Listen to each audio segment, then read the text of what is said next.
The Tuesday, March 28th, 2017 meeting of the Leon County School Board is called to order.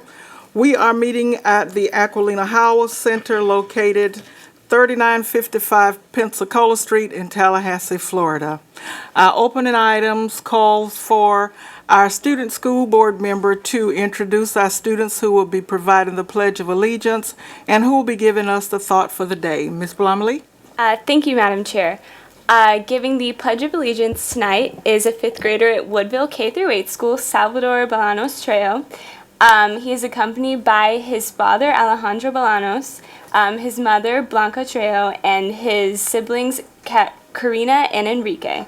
At Woodville, he is a school safety patrol, a school ambassador. Some of his honors include the Principal's Citizenship Award, the Principal's Work Study Skills Recognition, and the Great Gains Award. And he's interested in reading, football, soccer, and basketball. Step right up to the podium. Sir. Stand, please.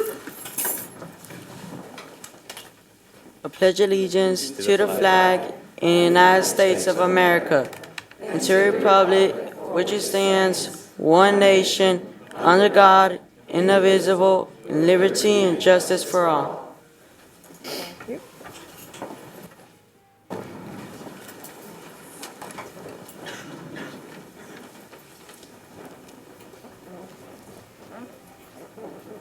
Giving the thought for the day this evening is an eighth grader at Woodville. His name is Everin Hickey. He is accompanied by his mom, Miranda Sherrod, his grandmother, Shirley Crum, and his younger brother, Carson. At Woodville, he is on the school robotics team. He's a member of student government and is also a Woodville school ambassador. Some of his honors include the AB Honor Roll. He also takes high school courses at the middle school level. He's enrolled in geometry and earth space science. He was inducted into Woodville's first Junior Beta Club and was previously recognized for earning a perfect score on the FSA math test by the governor. Wow.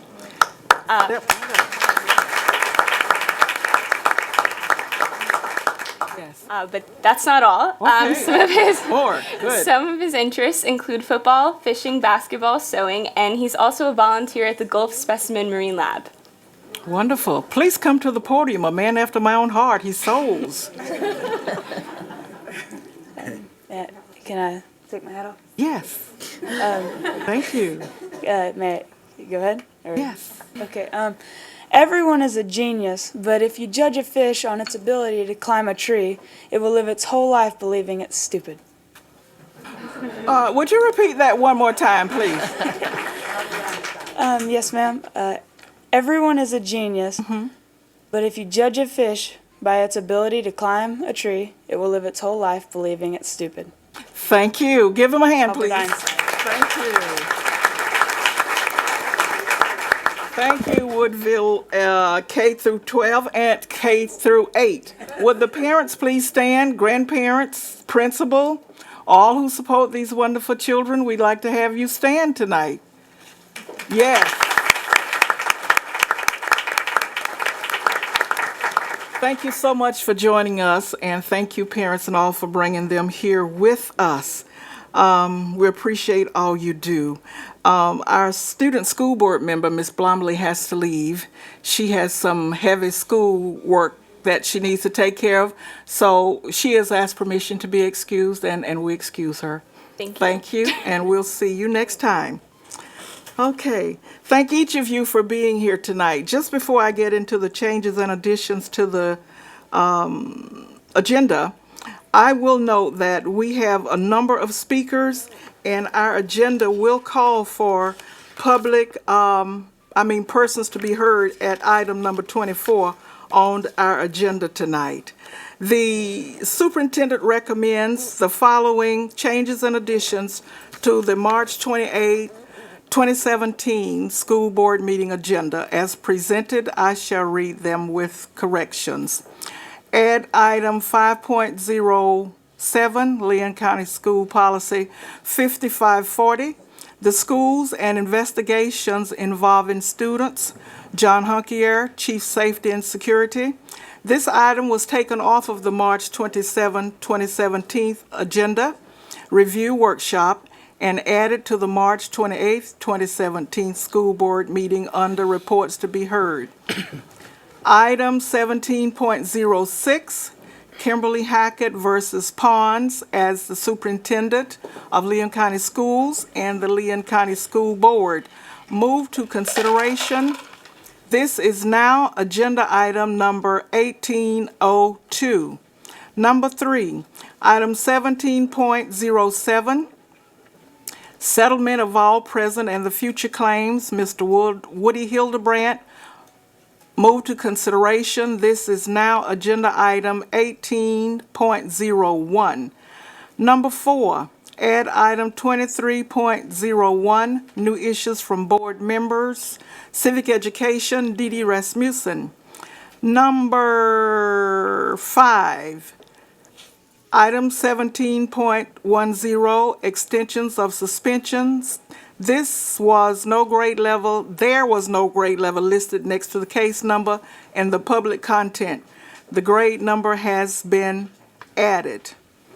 Number 8, item 1803, I believe, Kimberly Hackett versus Pons as the superintendent of Leon County Schools and the Leon County School Board. A sentence was added to the bottom of the item summary and states, please note, the $25,000 will be reimbursed by the board's excess insurance carrier. Also, the budget source listed within the agenda. Item summary now states to be reimbursed to Leon County Schools by the excess insurance carrier. Is there a motion to receive the changes and additions? So moved. Is there a second? Moved by Wood, second by Stripling. All in favor, let it be known by stating aye. Aye. Opposes, nay. It passes 4. I guess that's still unanimously with the 4. Yes, it is. Okay, and so now we're ready for the superintendent spotlight. We do not have a spotlight this evening, but we do have a number of reports to be heard. All right, then. Mr. Superintendent, you're on with your reports to be heard. Thank you, Madam Chair. I assume that there is no student district council advisory reports. Oh. She has homework tonight. Yes. So why don't we bring Marie Claire Lehman up to talk about the TAC and give your report from your last meeting. Marie Claire? Well, hang on. All right, come on up as you've been called, but then we'll go back where reports to be heard. DAC was listed as first, so Yeah. that's okay. Come on up, come on down, come on down. All right. All right. That's okay. We're going to hear the others under reports to be heard. I respect my elders. Oh! Aye. Cheryl will handle that, Miss. Go right ahead, Miss Lehman. Thank you, Ms. Collier-Brown. I'll be actually very brief. We had our last meeting on March 6th at Griffin Middle School, and Principal Thomas did a great job telling us about all the great things that are happening at her middle school. She has overseen the transition from a traditional middle school to a really cutting-edge middle school. Her Title I funds are especially spent on additional teachers, including additional stipends for teachers who stay before and after school to help tutor students in different subject matters. Also, the Title I funds are spent on parent involvement, as they are in every school. And they also, the funds help hire the parent liaison. And also, they've been invested in improving the STEM programs at that school. Our workshop subject, the area we focused on our workshop was teacher retention and recruitment.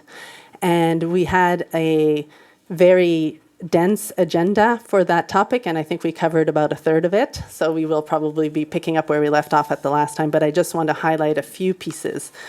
We want to recognize the that we know that all teachers work very hard. We want to recognize that Title I teachers have an especially hard job to do, and we want them to approach the job as a privilege to teach in a Title I school, and we want to have that in our mind as we recruit Title I teachers, and we want to then, once they're recruited, recognize them for their extra effort and the more difficult conditions in which they have to teach.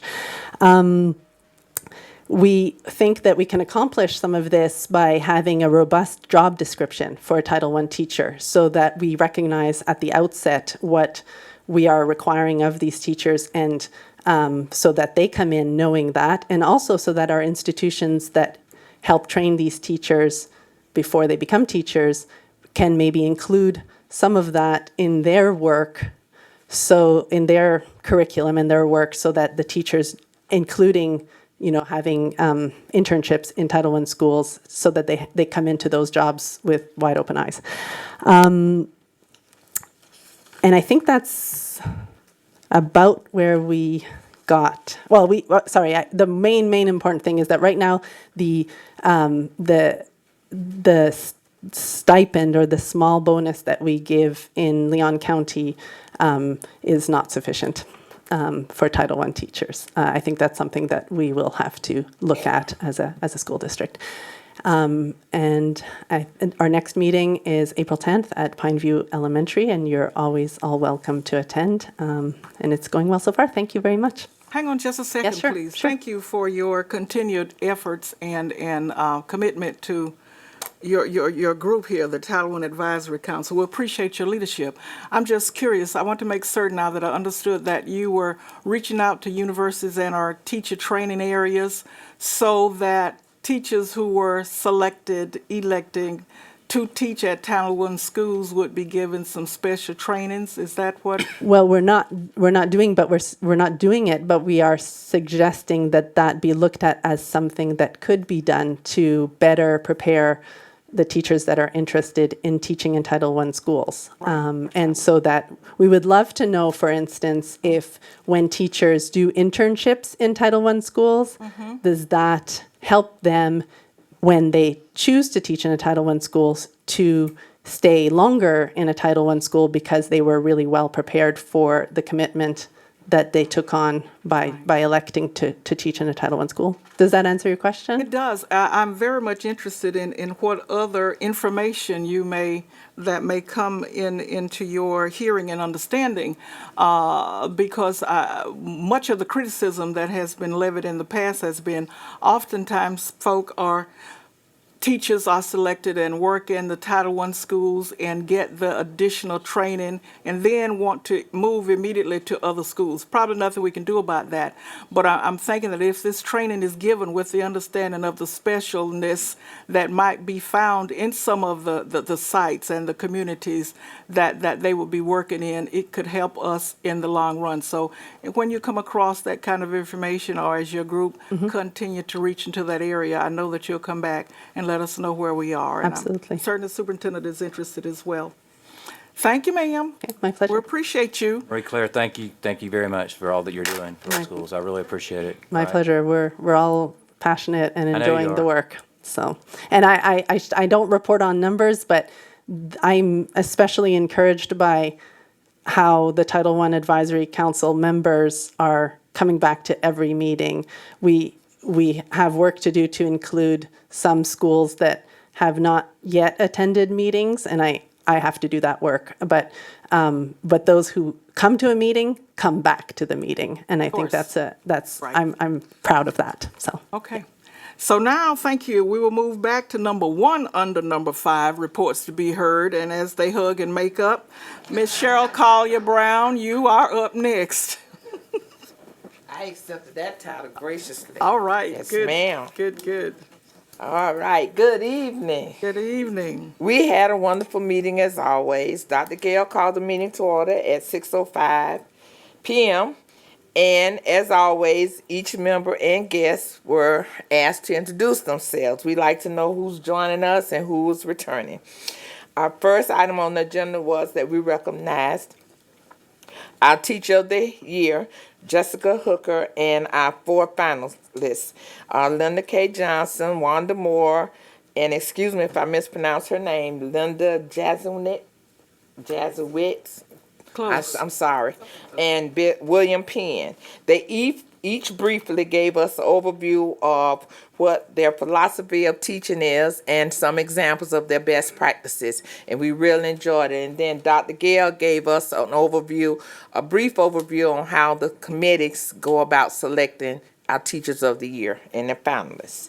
Relay for Life joined us also, Dr. Rachel Panana, and excuse me, these names, I call her Dr. Rachel, gave a brief overview of our upcoming events, our Relay for Lives.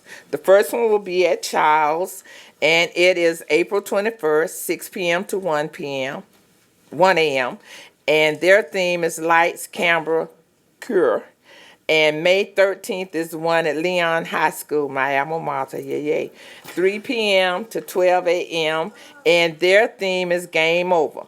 We are encouraging everyone to come out at one or both of our Relay for Life and give us support.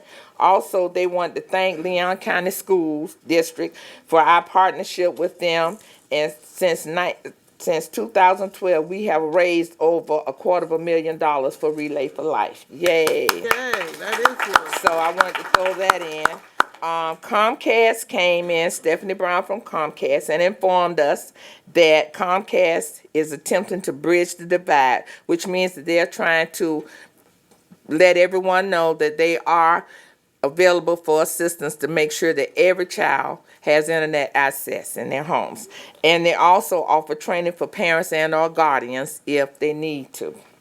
Dr. Cox joined us once again and went over policy 8510, the recess policy, and it's in everybody's notes. I know we have a lot of reports, so I'm not going to dwell. And then, of course, 55121 about controlled open enrollment, which is fastly approaching, because I can't even believe we almost in April now.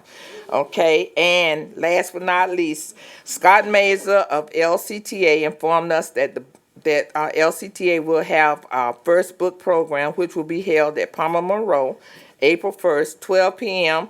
to 4 p.m. And students that attend there will receive free books. We didn't have any site questions, and we adjourned at, what time? I had it down here somewhere. Well, it was after 8 o'clock, just barely. Okay. All right. Thank you, and I'll see y'all next month. All right.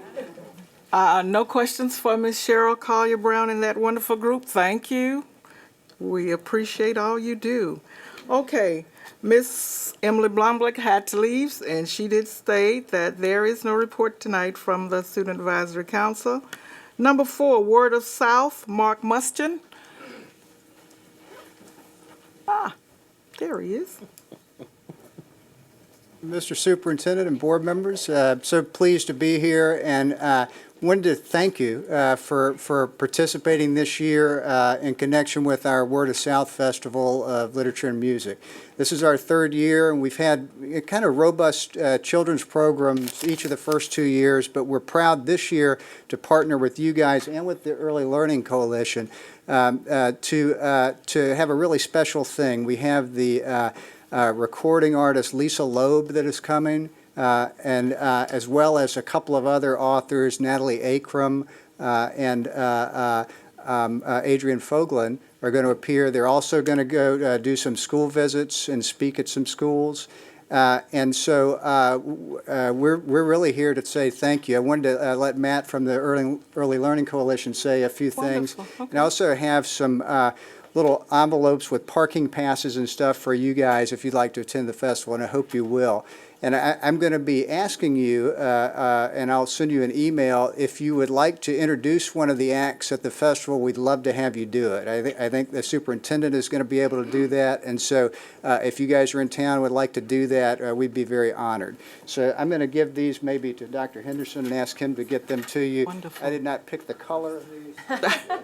Well, we won't squabble about the colors. Did you state where the festival is being held? I was listening and didn't just hear that. He did?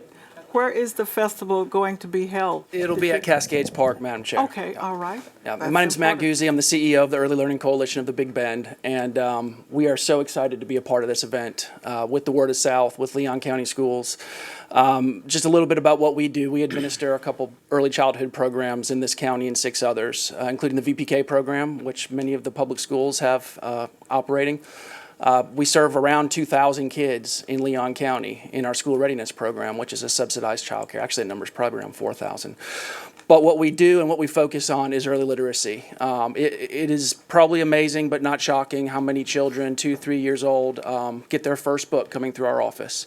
So an opportunity to partner with a premier event like this. We plan on handing out a couple thousand books to children that come. Last year, the coalition gave away 14,000 books. Every child we come in touch with, we give books away. And the last thing I'll say is we'll also be collecting, because to give books out, you got to get books. So anybody who wants to donate some gently used early childhood birth to 5 books would be greatly appreciated. But this is very exciting, and we hope to see everyone there. Just one other thing, I wanted to give a special thanks to Chris Petley, who's kind of been our point person on helping put all this together and in contact with the schools and the media specialists and everything. So thanks to Chris. We hope to see you there. This is not this weekend, but next weekend. It's right after your Swamp Stomp thing, and so we hope everybody will be there. Okay, so we have the date next weekend after the Swamp Stomp thing. We know that we're supposed to be at the Word of the South at Cascade Parks. And if we choose to introduce an act, we can do so. All right, that sounds like a good deal. You think so, fellow women of the board? Yes, we do. Thank you, sir. We appreciate all you can do. I'd just like to Yes. echo that, Sir. Commissioner Mustin. Thank you so much for your involvement. And this is, you're a product of our public schools. You're a resident of Leon County your entire life. And course. it means the world. And you're doing it out of the goodness of your heart. I know you're not receiving any compensation whatsoever. And Matt, I was excited about our meeting the other day and how we can partner together with your organization and our school system. So looking forward to further conversations along those lines as well. So thank you. Thank you, Mr. Superintendent. Wonderful partners we have in this community, you know? Great. Number 5, No Petro, Manny Johannes. Good evening, Madam Chair. Good Thank evening. you for calling on us and He always Mr. smiles Superintendent there. and board members. It gives me great delight to introduce this next report to you. I have with me George Herrera and Jack Locke of No Petro. We started our journey in 2010 as We did. one of our private-public partnerships. In 2012, they provided and built the first compressed natural gas fast fill fueling station in the state of Florida. For our benefit, we have 2 working agreements with No Petro that have been operating very well. We have a ground lease that includes royalties that come back to the board. We have a fuel purchase agreement with No Petro that provides us with the compressed natural gas fuel. And in addition to that, they provide us as a pass-through account in which we receive the federal rebate every year. Our partnership has been very lucrative. They're here to talk a little bit about how we did in 2016. And they'll also talk a little bit about how they're doing in the state of Florida. With that, I give you George and Jack. Okay.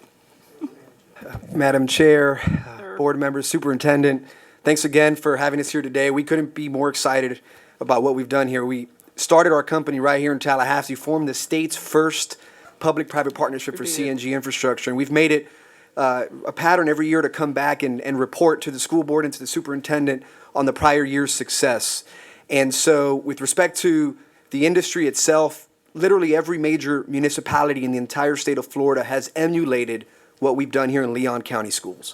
And so from Jacksonville Transit Authority to the city of Pensacola to the city of Tampa to Hillsborough Transit to Miami-Dade County, Lynx Mass Transit, everybody has taken what our experience collectively has been here and mirrored it. Fortunately, we've been a part of a number of those projects now. No Petro's expanded across the state. We have the largest facility in the country, actually in Orlando, with a partnership with Lynx Mass Transit. So the company's doing very well. But most importantly, this project, this facility, which is so dear to us, last year was a record-breaking year for us. So first quarter of the following year, we come back and report, and in 2016, No Petro was able to generate $227,000 in revenue for the school district as a result of our public-private partnership. So every year, we're trying to surpass it, and fortunately, we had a great 2016. We're fueling together all the city's garbage trucks, all the city's transit buses, Leon County's fleet, as well as the waste providers. And so it's been a very successful partnership, and we couldn't be more excited and proud of this being our first partnership. So with that, Jack Locke here, our president and co-founder, oversees all the facilities, so everything stays on because of him. So, Yeah, I but just want thank to you. say, the school district has been a great partner. It's entirely domestic fuel. It's abundant. It's cheap. It's beneath our feet. These buses run quieter. They're substantially cleaner. And Leon County Schools is leading the way. So congratulations to everyone. Thank you. Thank you. I have to say that I was there in 2010, out under the big white tent, Manny, remember? And these guys have as much energy and enthusiasm today as they did then. Every time I see them, they come with this big grin. And so it says to me that you really do enjoy what you're doing. And we appreciate the dollars that you are generating for us. And of course, we appreciate the enthusiasm and hard work that Manny continues to do. So thank you, because I thought, do they know what they're doing? Is anybody really going to bring any buses and anyone else other than us to get gas over here? And it has all worked out. So thank you for that. No petrol, but more petrol. Thank you so much. Thank you all, I appreciate it. All right, 506, undocumented immigration information, Dr. Cox and Kim Scott.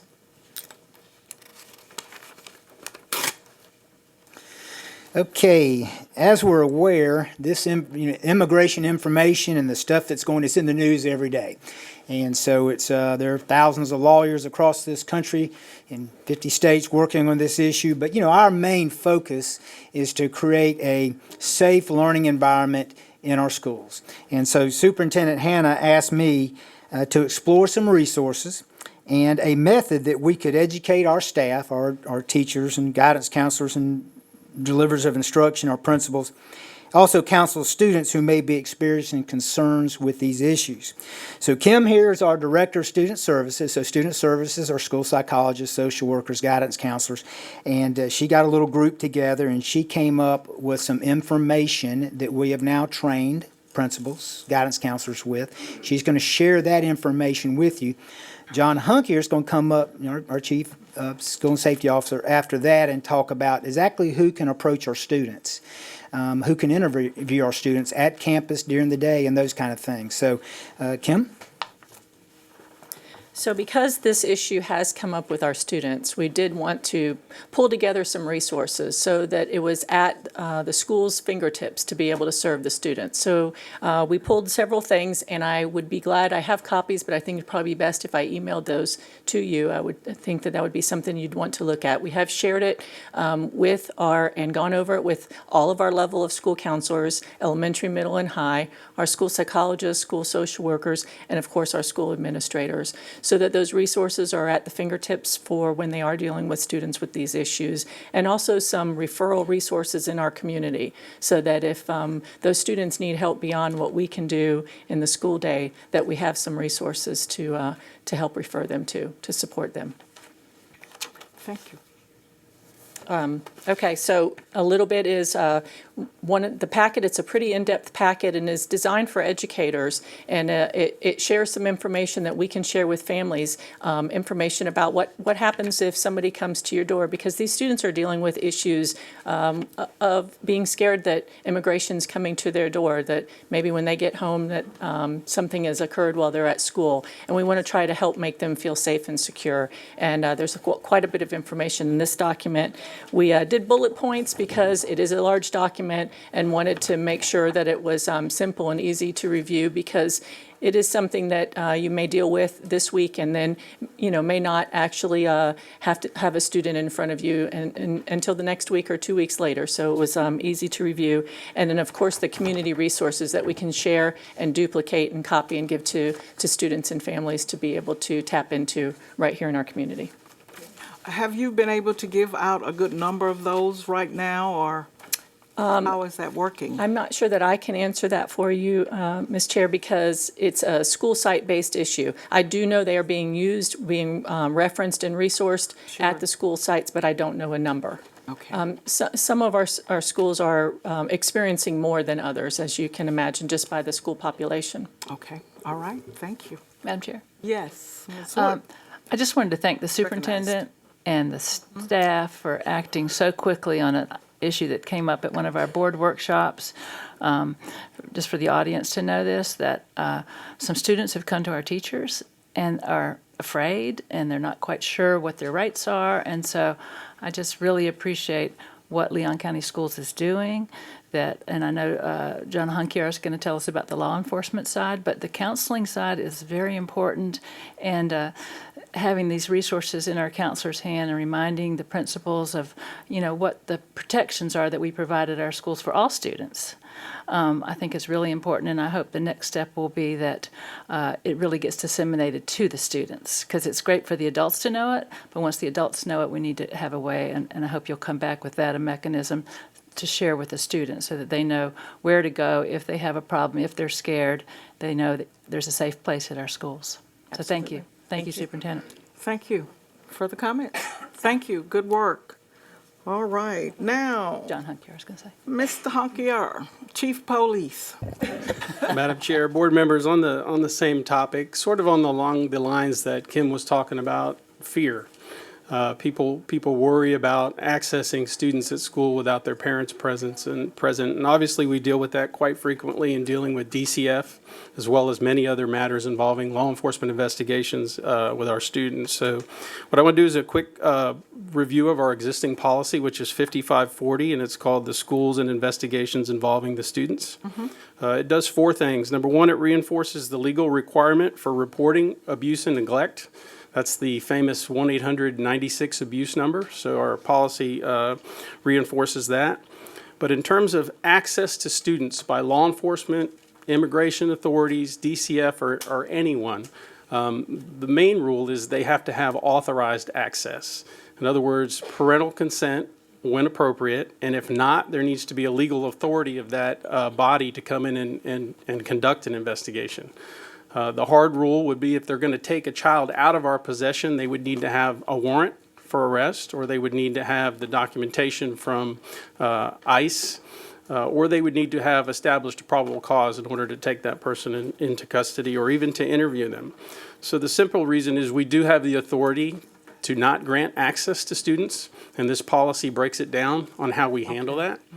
The main thing is we always ask for permission to contact a parent. We also ask to refer the matter to a time before or after school or outside the school environment, because that's not the best place to conduct that investigation. We have great cooperation here in Leon County with all of our law enforcement agencies related to that.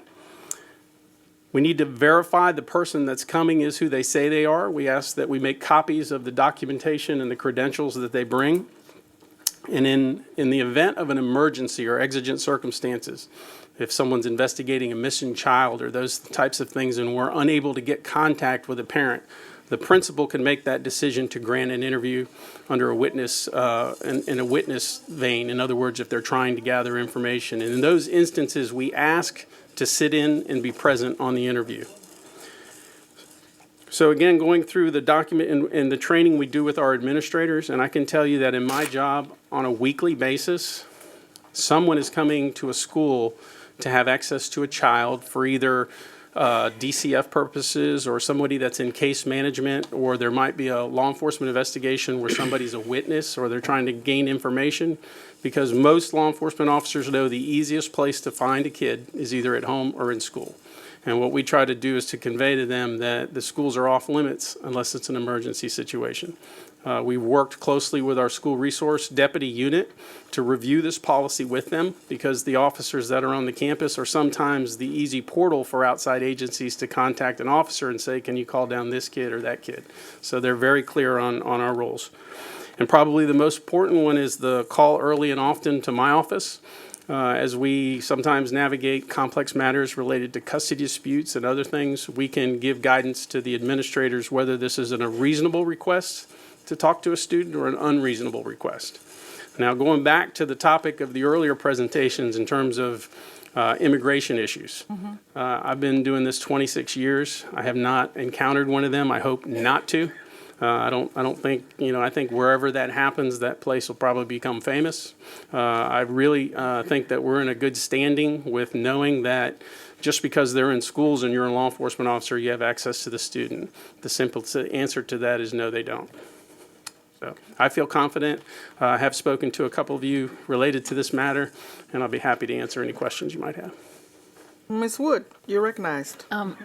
I just wanted to reiterate, thank you, John, very much for that. And I think it's really important for our community to know and our school to know what the process is and that you're going to be there if there's a question. I want to make sure, once again, that our students know this. And so I would just ask you to work with the superintendent and the principal so that we can get this information down to the teacher and the student level so that they're clear that their school is a safe zone and they don't need to be looking over their shoulder that someone's going to tap them on the shoulder, a police officer. Absolutely. So if we could do that, I think that would give a lot of our students who are worried about this, who are telling their teachers they're scared, some peace of mind so they can really concentrate on school and not be worrying about that. So I'd really appreciate that. Yes, ma'am. Thank you. I agree. Wonderful. Anything else? Good job. Thank We you. appreciate you. We appreciate the work that you do and making sure that we all are safe. Just before we move to the items of consent, I believe that there are some seats in an adjoining room not far from this building where individuals who are interested in finding a seat, and it's still televised, that there are chairs down there. Am I right? Yes, Madam And Chair, you are. In the where's- front of the Howell Building, there is another room. The Yes. televisions are up Okay. and running. So if you're waiting, if you're a person to be heard and you want to sit up front until that point of the agenda comes, you're more than welcome to go sit up front. Right. I forgot to say that earlier. And wherever Chris Petley is, he will show you where that area is, because he's our man about town who knows everything and who takes care. Thank you. All right, now we're at item number 6, the item of consent. Is there a motion to receive? Move approval. Second. It's been moved and approved, moved by Wood, second by Striplin, that the item of consent be approved. All in favor? Are there questions? None? All in favor, say aye. Aye. Opposes? It passes unanimously. Now, item 18.01, which is the settlement of all present and future claims of Mr. Woody Hildebrandt, the superintendent's recommendation. Madam Chair, Yes, Mr. Waller? I'd like to invite Dave Marcy of the Rumberger firm up to the podium. Mr. Marcy and Leonard Dietzen have been handling this litigation. This is actually 2 issues Okay. that are being resolved here. And I want to thank Dave and Leonard for their good work on it. And I'll let Dave explain what's going on here and answer any questions the board may have. All right. Thank you, Mr. Whalen. Madam Chair, board Yes, members, sir. Mr. Superintendent, we, as Mr. Whalen mentioned, our firm has been retained to represent the board in this litigation case. I'm here today to give you a brief overview of the negotiated settlement and to recommend that the board adopt the settlement. This resolves 2 issues. One is the pending whistleblower action brought by former Lively principal, Mr. Hildebrandt, who alleged that he was discriminated against or retaliated against for alleged whistleblower activities. And the second is procedurally, when he was suspended as a result of the results of a very thorough internal investigation conducted by district staff, the school board referred that matter to DOA, the Department of Administrative Hearings, and Mr. Hildebrandt, through one of his attorneys, challenged the school board's authority to do that. So in resolving this case, should the board vote to adopt this, would resolve both the pending civil action whistleblower and the challenge to the board's authority to refer this case to DOA. Now, our firm became involved in the very early stages before a lawsuit was even filed, and the district staff took lead in conducting a very competent and thorough investigation into the allegations of theft from Leon County schools. As a result of that, Mr. Hildebrandt was suspended, and then ultimately his contract expired and his contract was not renewed following the close of the 14-15 school year. Now, Mr. Hildebrandt filed a civil lawsuit, and we were involved in the defense of that from the outset. So we've investigated that thoroughly. We've worked hand in hand with district investigative staff as they conducted their investigation and made their recommendations, and have reached the negotiated settlement that we're here for today. In essence, our investigation has revealed no misconduct by any school board employee, and on the flip side of that, any litigation comes with exposure. And one of the things that we factor in making a recommendation is the exposure to the school board, not only in dollars, but in time, energy, and disruption to the staff, the students, and the delivery of education services. So our recommendation in large part is to finalize this. If the board votes to adopt this negotiated settlement, it will conclude this cause of action effective right away. It will not require any school board personnel to have to participate in the legal process, to give depositions, to go to court, and will allow them to focus on their primary responsibilities in delivering educational services. Now, the agreement that we have negotiated pending board's approval is that the school board will release $55,000 in accumulated sick leave that Mr. Hildebrandt had accrued during his employment here, and that serves as a portion of his total accrued leave. So it will permit the school board to retain a portion of his accrued leave, and that would result in the complete and total finality in both the challenge to the board's authority to send the case to DOA for administrative review, as well as the pending litigation. Now, that release would include a specific provision that the school board is not admitting any liability, no admission of any kind, because quite frankly, our investigation conducted both with and subsequent to internal staff's investigation has revealed no misconduct. But at the end of the day, the potential exposure is significant when things like attorney's fees and disruption to the education environment are considered. So after a very careful balancing of all of the factors that go into making such a recommendation, it is our recommendation that the board adopt the proposed settlement and resolve this case. Okay, questions, board members? Hearing none. Thank you, Mr. Morrissey, for the work that you have given on this case. And at this time, the chair would like to entertain a motion. Move approval of the settlement. Second.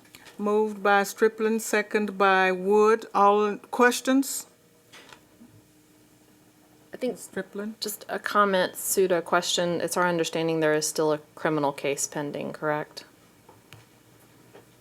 Yes, ma'am. This case is complete, separate and apart from the criminal case. We as council and the board itself has no say in whether or not the criminal case proceeds. That is driven entirely and solely by the state attorney's office. And my understanding as of a week, maybe the end of the week before when I last communicated with the state attorney's office, the criminal case was still pending and is set for trial in May. But I'm not certain at this point how that case will ultimately be resolved. But that is separate and apart, and the approval today, if the motion carries, does not have any impact on the criminal matter. Okay, you've heard the question and response. All in favor, let it be known by stating aye. Aye. Aye. Opposes? No. All right, one oppose. Okay, 18.02. Kimberly Hackett versus Pons as the superintendent of Leon County Schools and the Leon County School Board.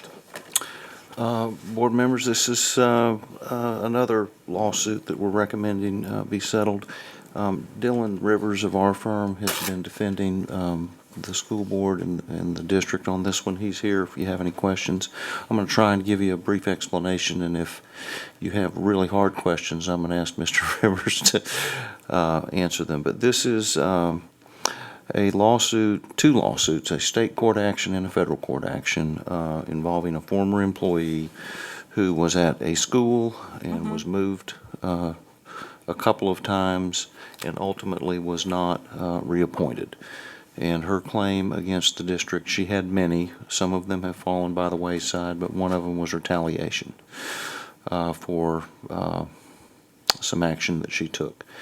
As we find from time to time, the documentation about why employees are moved and why decisions are being made on their employment could be better.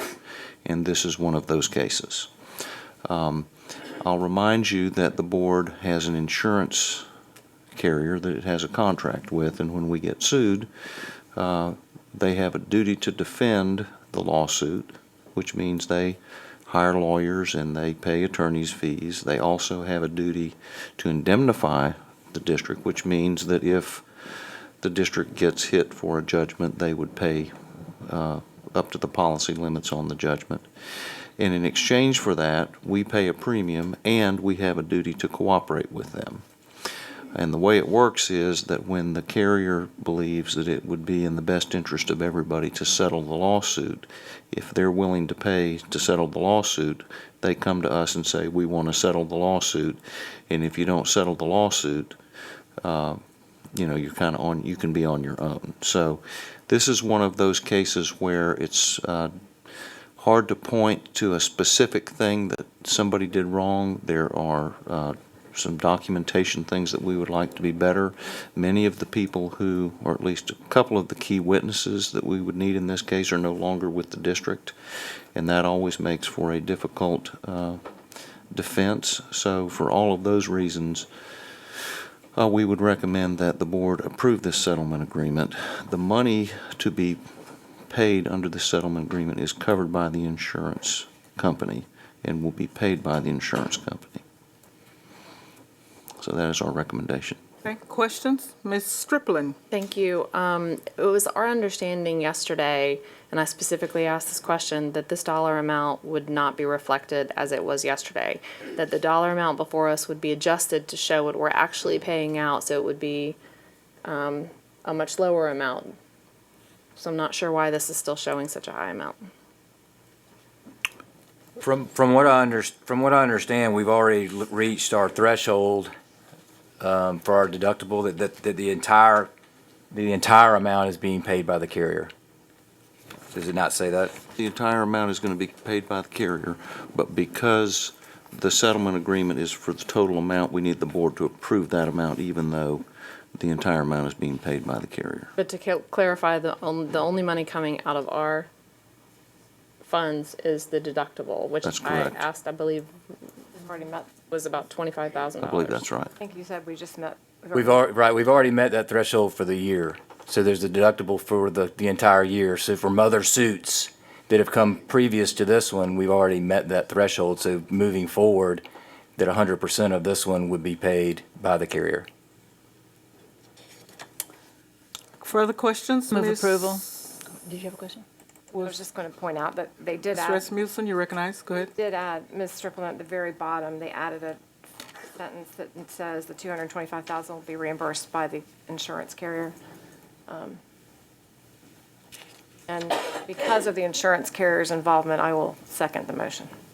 It's been moved by Wood, second by Rasmussen. Questions? Hearing none, all in favor of this recommendation as has been presented by the superintendent, state aye. Aye. Aye. Opposes? It passes unanimously. 18.03 is a public hearing for adoption, where the superintendent recommends, following a public hearing, Approval of amendments to policy 511.01, homeless students, effective March 29, 2017. And this is a public hearing. It is a public hearing. I guess we have no speakers. No, ma'am, no speakers. So, public hearing is closed, and we're ready for adoption. Move Go ahead. approval. Moved by Wood, second by Striplin. Questions from board members? Seeing, hearing none, all in favor, state aye. Aye. Aye. It passes unanimously. 18.04 is a public hearing for adoption as well, where the superintendent recommends that following a public hearing, approval of amendments to policy 2431.01, participation by transfer students, effective March 29, 2017. Any speakers? No, ma'am. Seeing no speakers, hearing no speakers, is there a motion to approve? Move approval. Move approved by Striplin. Second by Second. Wood. Questions? Were we going to have the superintendent or staff or somebody give a brief explanation of each item under consideration as we discussed yesterday?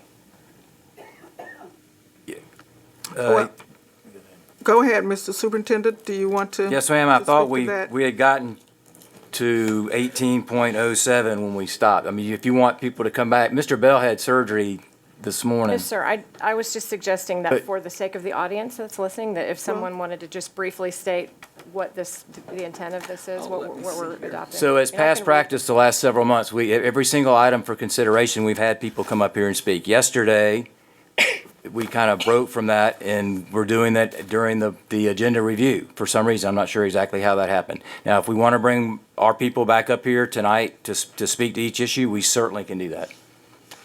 However, I just let Ms. Davidson over our Families in Transition Program leave. She's pregnant, and Mr. Bell had surgery today, but we can certainly do that moving forward with every other item on the consideration agenda.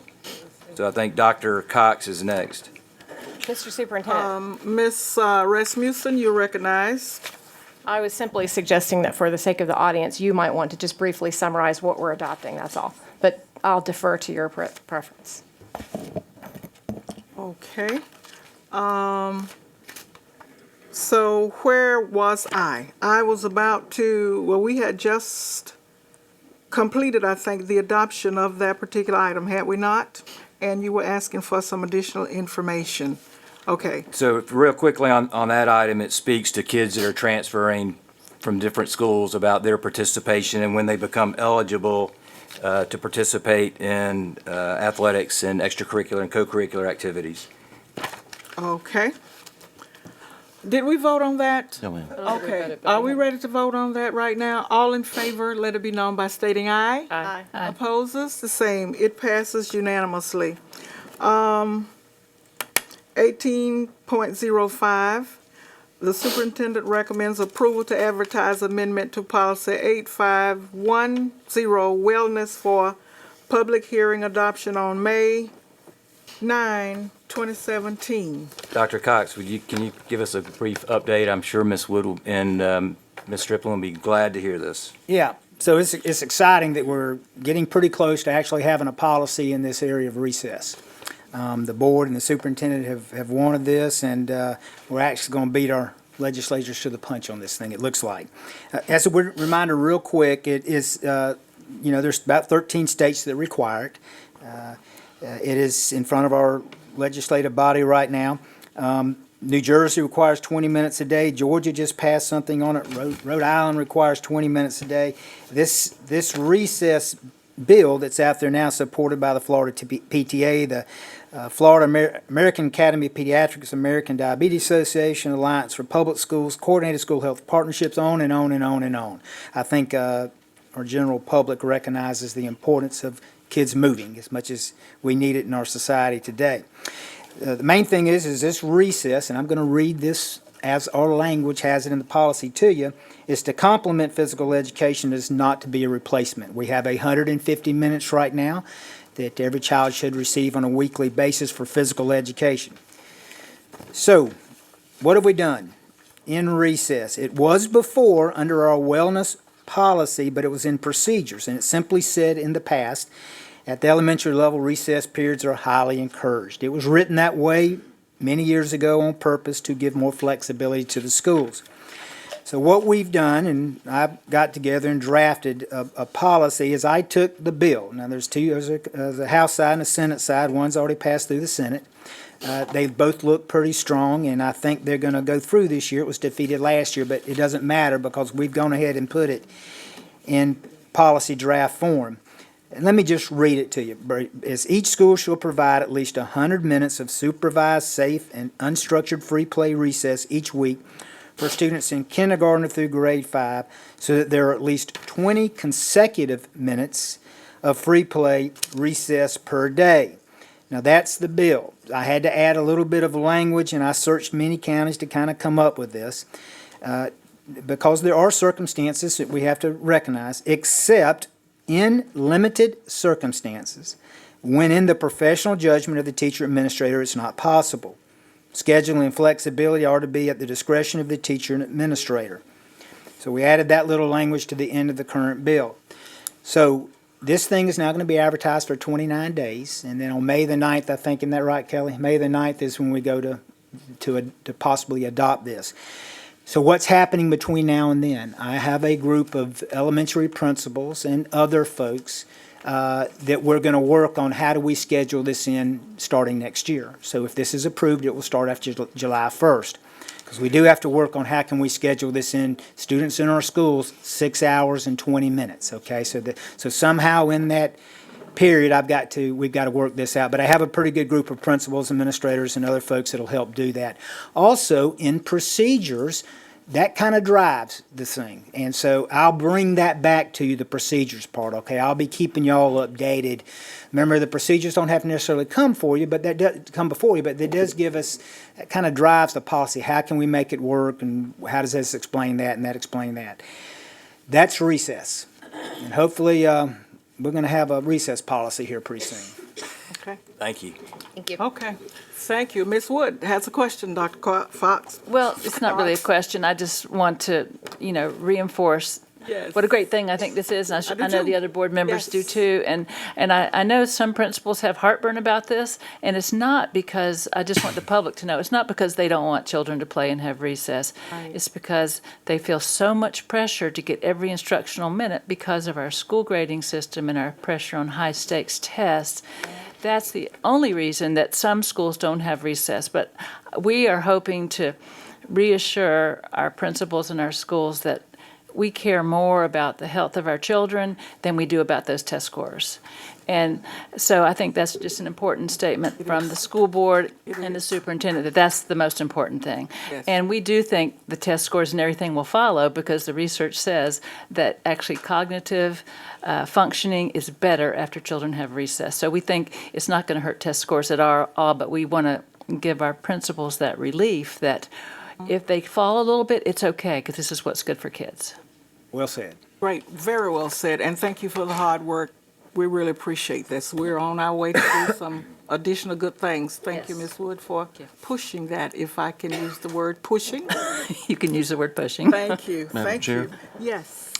Although there will be a public hearing on the 9th, Uh-huh. if the board approves this, there are 6 speakers who would like to speak in favor of this tonight. Okay, so at this point, do we want to hear these speakers right now, or do we want them to come at the end of our, Well, they want to speak. they want to speak now? Well, then I To think. the issue. To the issue, we ought to hear Ms. Phaedra Hawkins Brown. Please come up to the podium, Ms. Phaedra Hawkins Brown. Oh, that Phaedra, little Phaedra, who has grown up into grown-up Phaedra. Hello. Hello. How are you? I'm good. Let me tell you, it's good to see you, but you will have 3 minutes once you give us your name and your address, please, for the record. Good evening. Thank you for your time. My name is Phaedra Hawkins Brown. My address is 1309 Nancy Drive. And I would just like to say thank you for taking up this issue. You couldn't have said it better. I couldn't have said it better, but recess is more than needed. I'm really shocked that in this day and age or at this time where we have to talk about recess for our kids, but thank you. Well, you're very welcome, and it's good to see you and that you are out there active and you've got kids of your own and now not playing with your daughter, your friend Erica anymore. So I'm very proud of you. Thank you. Thank you. It's good to see you. Give your family my hello. Okay, we just visit as we do work here. Scott Mazur, please come up, state your name and address for the record, and your 3 minutes will start. Hi, Scott Mazur, 3319 Dartmoor Drive, Tallahassee, Florida. I am speaking on behalf of Leon Classrooms Teacher Association and saying that we support this. I appreciate the comments that you made about flexibility at the school sites and adding that provision to there and allowing professional judgment for the teachers. I think one of the things that this really requires is that as we allow 20 minutes to be taken from the instructional time, that we understand that planning time is going to be very important to make our lessons as student-centered as possible, and that we can use integration as much as possible so that we can still meet the needs, not of testing, but of standards. And so that being the focus, we are in complete support of the recess bill. So. Wonderful. And within the 3 minutes, I'm impressed, Mr. Mazur. I'm trying to move fast for it. Yes, thank you. Our next speaker is Coral. I'm going to mispronounce this last name. I don't mean to. Shreve and Orion Carlson. Please forgive me, but pronounce your last name, please. My name is Coral Sheevy, and this is Orion Carlson. Right. He's 9 years old. He's in 3rd grade at Hartsfield Elementary School. We are in favor of recess. I am uncomfortable with the wording of it being at the discretion of the teacher. Orion's experience is that he misses recess very often. We've been here since 5:30. As you can see, he's a very well-behaved child. If he doesn't finish his worksheet on time, he misses recess. Last Thursday, he had a substitute teacher, and I'd like for you guys to listen to what he has to say about why they missed recess. She said she was cold, she made us go inside and talk about sports that some people know nothing about. She was cold. It was 70 degrees Fahrenheit outdoors. So I am in favor of the recess. I just wish the wording made it something that were enforced more than giving discretion to the administration and to the teachers. Orion School is a Title I school. They are very data driven, and they seem to ignore the facts about children needing to move to be able to learn. So their excuses are, we need to miss recess so we can get more time in the classroom reading. And we've been dealing with this ever since he was in 1st grade, where he started missing recess for more time in the classroom. Thank you. Ms. Shiva, just before you leave, would you give your address for the record? And I expect that the superintendent would like to have you speak with a staff member so that identification of sites could be pretty important here. My address is Post Office Box 815, Tallahassee, Florida 32302. Okay, thank you very much. And thank you, Irene. We appreciate your being here tonight. Thank you. Real quick, Madam Chair, Dr. Cox will follow up with her. And let me echo what Ms. Wood said. It's just going to take a little time for us to ease the fears of our school leadership and our teachers that we are more than test scores. Our kids are more than data points, and they have to have that physical activity. So we're all on the same page, everyone up here, and we're going to send that message down into our schools where they can sense that we're not about protecting the almighty school grade and test score, that we need to let kids be kids. The purpose of an education is to educate better citizens, not better test takers. There's a lot more to it than that. So we are going to support you 100%. All right, our next speaker, thank you, Mr. Superintendent, Marie Claire Lehman.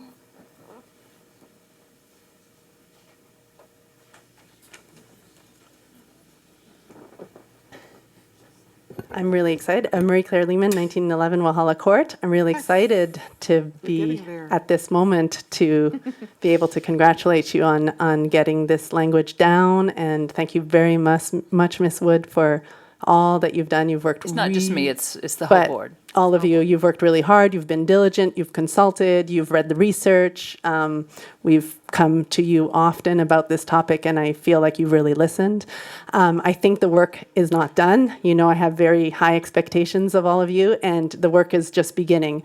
Because as we heard from Coral, our teachers have now, in some schools, have now been for too long in a culture where recess can be taken away for academic and for behavior reasons. And just last night, or just this morning, my daughter said to me, if I don't bring back to school this test signed by you to prove that I'd seen the test, I won't have recess today. And her teacher is lovely, wonderful, always cares for the well-being of the children. But they're now in a culture where that's one of the things that you can easily take away in order to motivate the children to do things. And we just have to help these teachers, help them focus on other things to reward students with. But I want the work to be done around specifying what you intended with that flexibility for teachers, because I know you're very clear on what that flexibility refers to, and I hope that that message can be conveyed very clearly to the administration of each of our elementary schools. Thank you very much for your hard work. Thank you. Thank you. Thank you. Mr. Superintendent is listening. All right. Everybody's under the 3 minutes. I'm so impressed. Speaker next, Asta Francis Templin.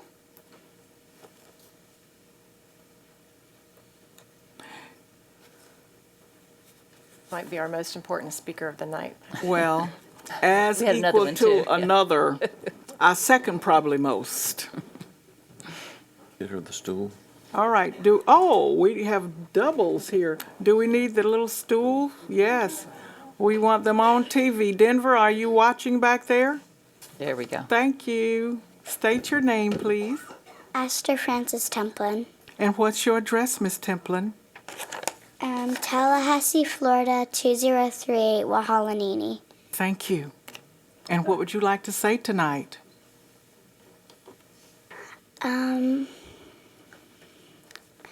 Well,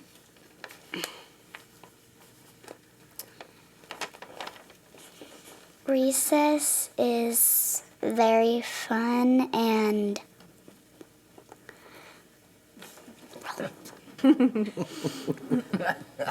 It's awesome. Do you want to read your paper? It is. It's okay, sweetie, go ahead. It is. It is fun. And read from there if you want. I might need one in a minute.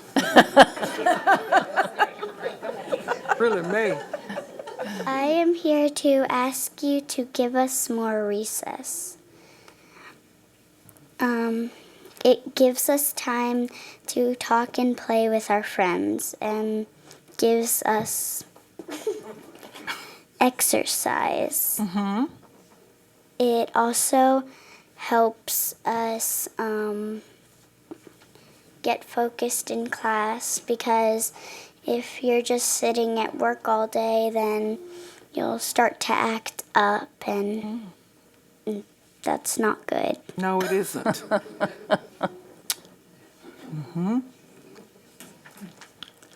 That's very nice. Is there more you want to say to us? Yes. All right, we're listening. Go ahead. At recess, me and my friends like to play on the monkey bars. Sometimes we will not be able to go outside and we're stuck inside doing math games and stuff. And that's, I think recess is better. Okay. I probably would too. Okay. Is that the end? You did an excellent job. Thank you. Thank you. So Esther, let me ask, who is this with you that wanted to help you in the little sweater right there? The little sweater, and then we'll go to the bigger sweater. Who is that? That's my brother. That's your brother. Does he attend school? Would he like to stand and be on TV for just a moment? Let him stand on the stool. So Denver, pick him up, please. Hello. All right. And what's your name? What's your name? Roland? That's a nice name, Roland. Do you attend school? Yes. What school? Hartsfield Elementary? That's a nice school. Do you like it? Mm-hmm. What do you want to say to us? Well, my teacher, Miss Duclos, says we don't do good at lunch. We don't get much recess. Okay. Better be good at lunch. But you like lunch, don't you? And you like school? Okay. Is there anything else you want to tell us? I know. Yeah? I'm sorry? My teacher is nice too. See, I knew it. Yay, give him a hand. Good job, good job. Now, did you have something to say, Mother? Is that it?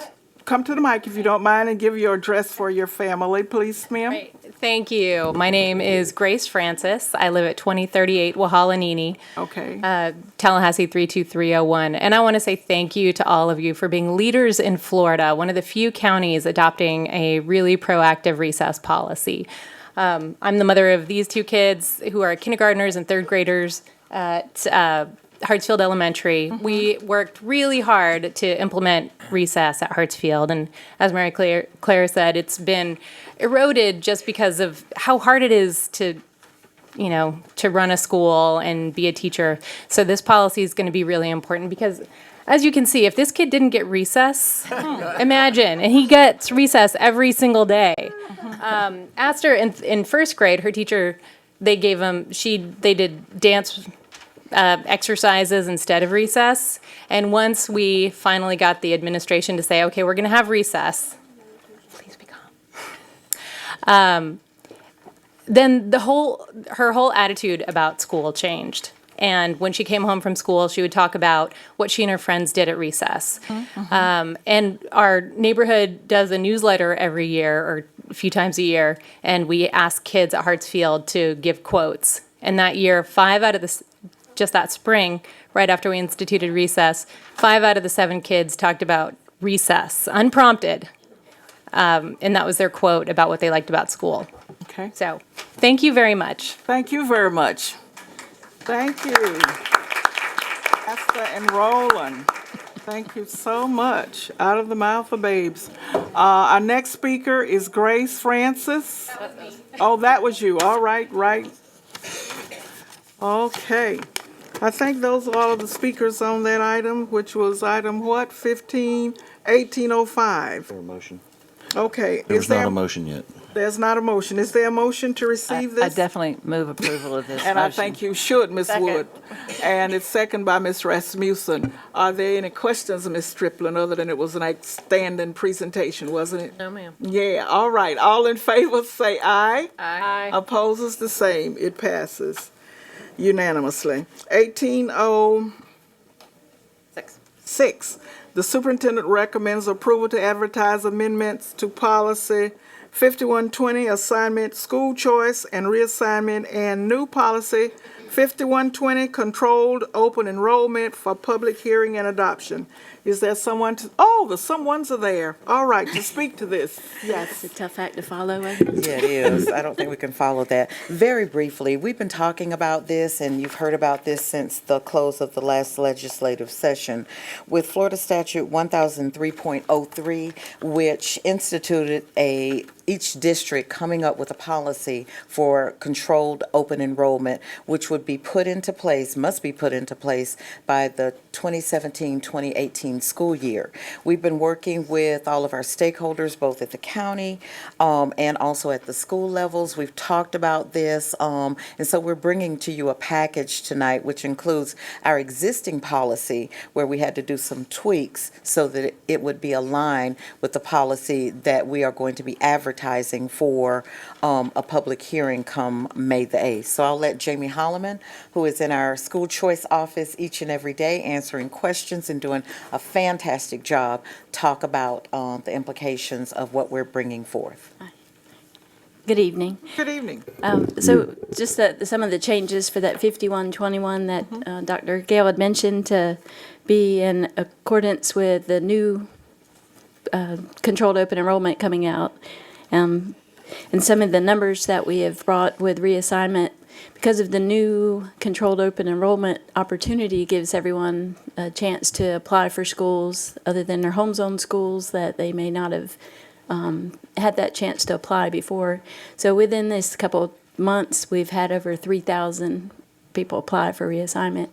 Not everybody, not all schools will have enough seats for the applications that we received, but it is also helping some of the undercapacity schools that normally wouldn't have been an option is now a second option for some, and then bringing in others from out of county for the second, for the schools that have capacity, some of the undercapacity schools that would have not been doing as well as they will with these new reassignments. Okay, so is there an ending date for this open enrollment? You probably There is, yes, ma'am. March 1st was the deadline for all school choice, which was the magnet schools and employee choice. Okay. April 1st is the deadline for this controlled open enrollment. And since that does follow on a Saturday, we're going to take them all day on Monday till the close of business on Monday. And Monday is April the 1st, 3rd, 2nd? The 3rd, April 3rd. Okay, yes. wonderful. All right, questions, Ms. Striplin, then Ms. Wood. Just to clarify the capacity number, so I think everyone is aware of what is being defined and what schools might be open. What does that look like? Right, so some of this, so the percentage, one of the changes on our existing 5120 is to change the percentage of the capacity. Right now, the percentage was 100% for elementary schools, 95 for middle, and 90 for high schools. So if I filled that up with reassignment, there was no room for home zone students when they moved in. So by moving that to 85%, that will allow growth for the home zone students to move in those zones. Where some of the schools like Leon, Lincoln, and Childs, they don't have many seats to begin with because they're always at or above capacity. Schools like Mumford Middle School, Gilchrist Elementary, Springwood, they were already at capacity. So unfortunately, when reassignment opened, that was a lot of excitement thinking that parents could apply for them, and we could only give as many seats as we had available. And unfortunately, we had more requests than we had seats available. So it's not, but in maybe a good side of it is they chose a second school that did have capacity. So schools like Mumford that was over capacity, they could have Deer Lake Middle School or NIMS or Griffin or Swift Creek. So they would have maybe not requested those schools to begin with. So as far as the capacity, if you go to where they go to apply for the request at leonschoolchoice.com, it has the schools listed that are not an option. Okay. And so they'll know that those schools are no longer available. And then when that we'll finish up with that on Monday and finish those processing all the requests and send letters to let everyone know. All right, Ms. Wood. I just have a couple of questions, and I should have studied better. I apologize in advance if it's in here and I just didn't see it. In the past, we've had a couple of, my overall question is, when you get, let's say you get 50 applications for a school and you have 4 slots, what is the process for deciding who gets those 4 slots? Well, up until now, the process, for the new controlled open enrollment process, there'll be a lottery that will make those decisions for those openings. And that's per state statute. Right. That's new to us, and that was because of the state statute that we'll have to do that. We had never had lottery in the past until now. Okay. Before it was the first come, first serve. Everyone that applied, it's date stamped and comes in, so we know when every application was received. So now it will be the lottery to keep it. So the parent I heard from today who was hoping to get into school and has been told that their child will not be going to that school, and was in a magnet school before, in a middle school magnet program at Cobb. I'm wondering if our internal magnet schools, if they have any priority to go to the school, which they've now gotten a cohort of friends at that school. Is there any, can you give any priority to that, or is it just going to be the lottery, you get it or you don't? Right, that's not within policy, and it's unfortunate. We just can't accommodate everyone, and I receive a lot of calls. I know you all do too, but those thousands of applicants are, I think they all have family all calling, so they're all asking about, and they all have such a sad story. We just don't have enough seats to accommodate everyone, and but that's not in policy at this point to be able to. And it's not that it's not thought of. There's just not the room. There's not the capacity. What about the policy that has existed about students coming from charter schools? That's still within 5120, which is our existing policy for school choice assignment and such. That was in place, and that deadline, Ms. Wood, was March the 1st. And very quickly, may I sneak in? Had you finished? Go ahead. No, go ahead. Okay. So you probably mentioned this, but how are parents notified of this new open enrollment? How are they notified? So every 5th and 8th grader in Leon County were sent notices about magnet schools and controlled open. It's been on WCTV, WTXL, Facebook, Leon County's website, all the school websites that have offered to put it on, as well as some of the listserv have sent messages out. Okay. We have flyers, and we post them in public libraries, and we just try to get the word. And really, there's a Facebook group called Tally Mom. They will jump on some stuff. I know. So I'll put information on there, and it's very informative because they're on it, and that social media is faster than mail could be sent out. But another thing I wanted to add about the change for policy, right now, if you're denied for a reassignment, in the past, you were able to appeal the denial. So we've had to make it where you cannot appeal a denial if you were denied just because of the school capacity. So if you were applying for a reassignment and you were just denied, you have the right to appeal. But if we just don't have the capacity, then we can't offer that appeal because there's not a seat. And I know that there are situations that seem extreme, but it doesn't open a chair. And I've been given baby pictures of kids. I've been given report cards and flowers, and that doesn't open a seat. And so, unfortunate, we just can't open that. Have that appeal because of the covered seats. At some point, I would like us just to explore the whole policy of who gets, first seat at the table, particularly if our own magnet programs where kids are going, like I guess there's there's several middle school programs where students go and they form their cohort groups. And I would think that we should look at giving them some priority to go to their feeder high school if we're going to give kids from private schools and charter schools priority.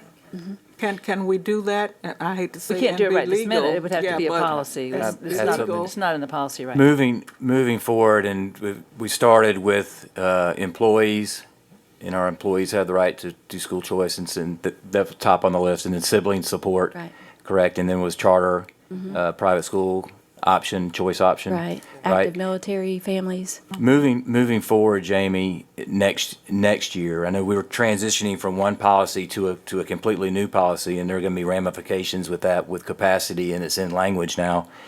Will the same opportunities for charter choice option supersede control open enrollment, or will it all be one big lottery system? Well, that's one thing that we can certainly look into. I know there have been discussions about that this year because we did have the deadline. We already had policy 5120 in place. Right, I know. And so we moved forward with that policy with the March 1st deadline, which included magnet school programs. But moving forward, I know the superintendent, I'm also hearing some, continuing to hear things from our board members is certainly something that we could explore for next year. And we may be revisiting this. I feel we probably will be revisiting this issue because now the legislature and opening up the borders with Gadsden and Jefferson, Wakulla counties. We don't know the impact. I am glad to hear really that I think approximately 300 of the over 3,000 requests are from out of county. So that's good to know. It's not 3,000 of the 10,000, Right. you know, are out of county, And- which and is, right. which is good. But this is a new way of work. I mean, it's a prior practice. We've, had the committee. The committee would meet. There would be an appeals process. The capacity was not taken into consideration. So what we add portables, and then we add enough portables, and then we build another wing, and then we go over capacity and we add portables. We add portables and we build another wing at certain schools in our school district, and we cannot continue. Honestly, we can't continue that practice. We have lots and lots of good schools, and I've had conversations with relatives of mine that I've had to say no to, and it's not an easy thing to do, but for the future and the health of all of our schools, it's the right thing to do. Yes, sir, it is the new, and another positive note for Leon County is there's 355 students that have come from private schools and charters back into Leon County public schools. You recognize Ms. Rasmussen? Just a quick question. The old policy that allowed students who were in a charter school to opt back into Leon County schools with a choice, am I correct that that did not include homeschool students?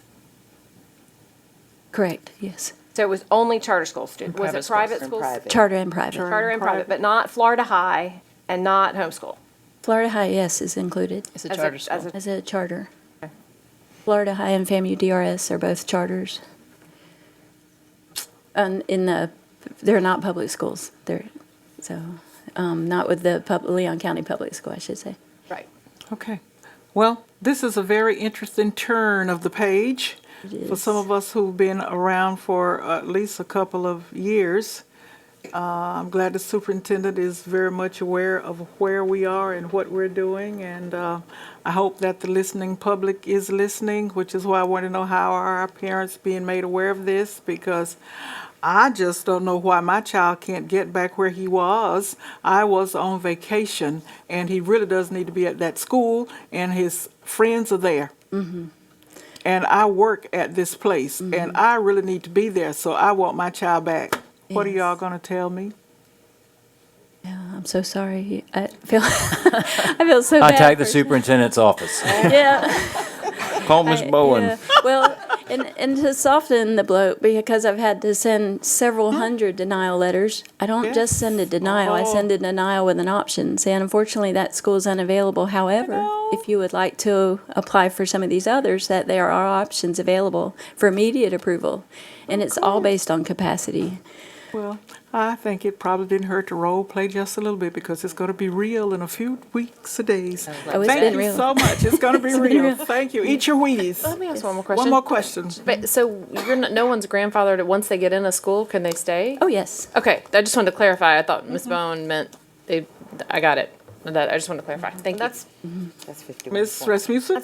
That's part of the new law that complicates this thing. If we allow a student from out of zone to come in kindergarten, we have to allow them to stay all the way through the end of that school. That's right. Fifth grade.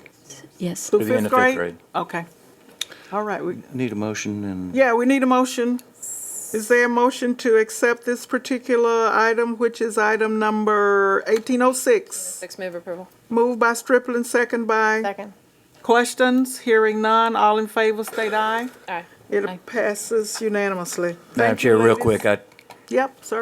thank you, Jamie. I've seen your job, and I do not want it. I mean it. You Job, are a Jamie. saint. No, and you, the way she represents our school district yeah. is so professional and so comforting and calming to these parents, and it's not. He is the one. It is not an easy job. Thank you very much. Do it beautifully. I cry with them We're sometimes. glad you're there. Thank you. I'm glad to be there. Sweet voice, yes. All right. All right. My job. Yes. Good job, Jamie. Okay, is there more? Dr. Gale, you have something for us? 1807. 18.7, which is the superintendent's recommendation to approve amendments to policy 2105 vision, mission, and belief statements of the district for public hearing and adoption.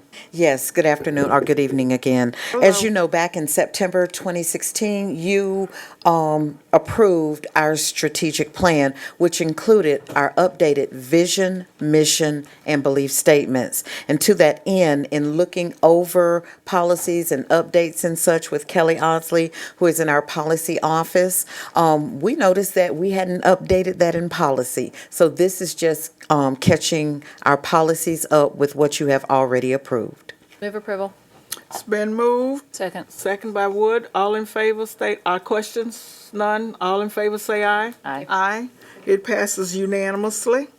Thank you, Dr. Gale. 18.08 Performance Matters, Assessment Platform Replacement, 11.02 Performance. Yeah, somebody needs to talk to us about, oh, there she is. Thank you, Jillian. We're ready. Good Hello. evening, Madam Chair, School Board Member, Superintendent Hannah. It's my pleasure this evening to present to you for your consideration an assessment platform replacement. Data Director is our current assessment platform. For the last 3 years, we've known that it would need to be replaced as it is an exceptionally antiquated tool. In November, the vendor notified us that they will no longer support Data Director.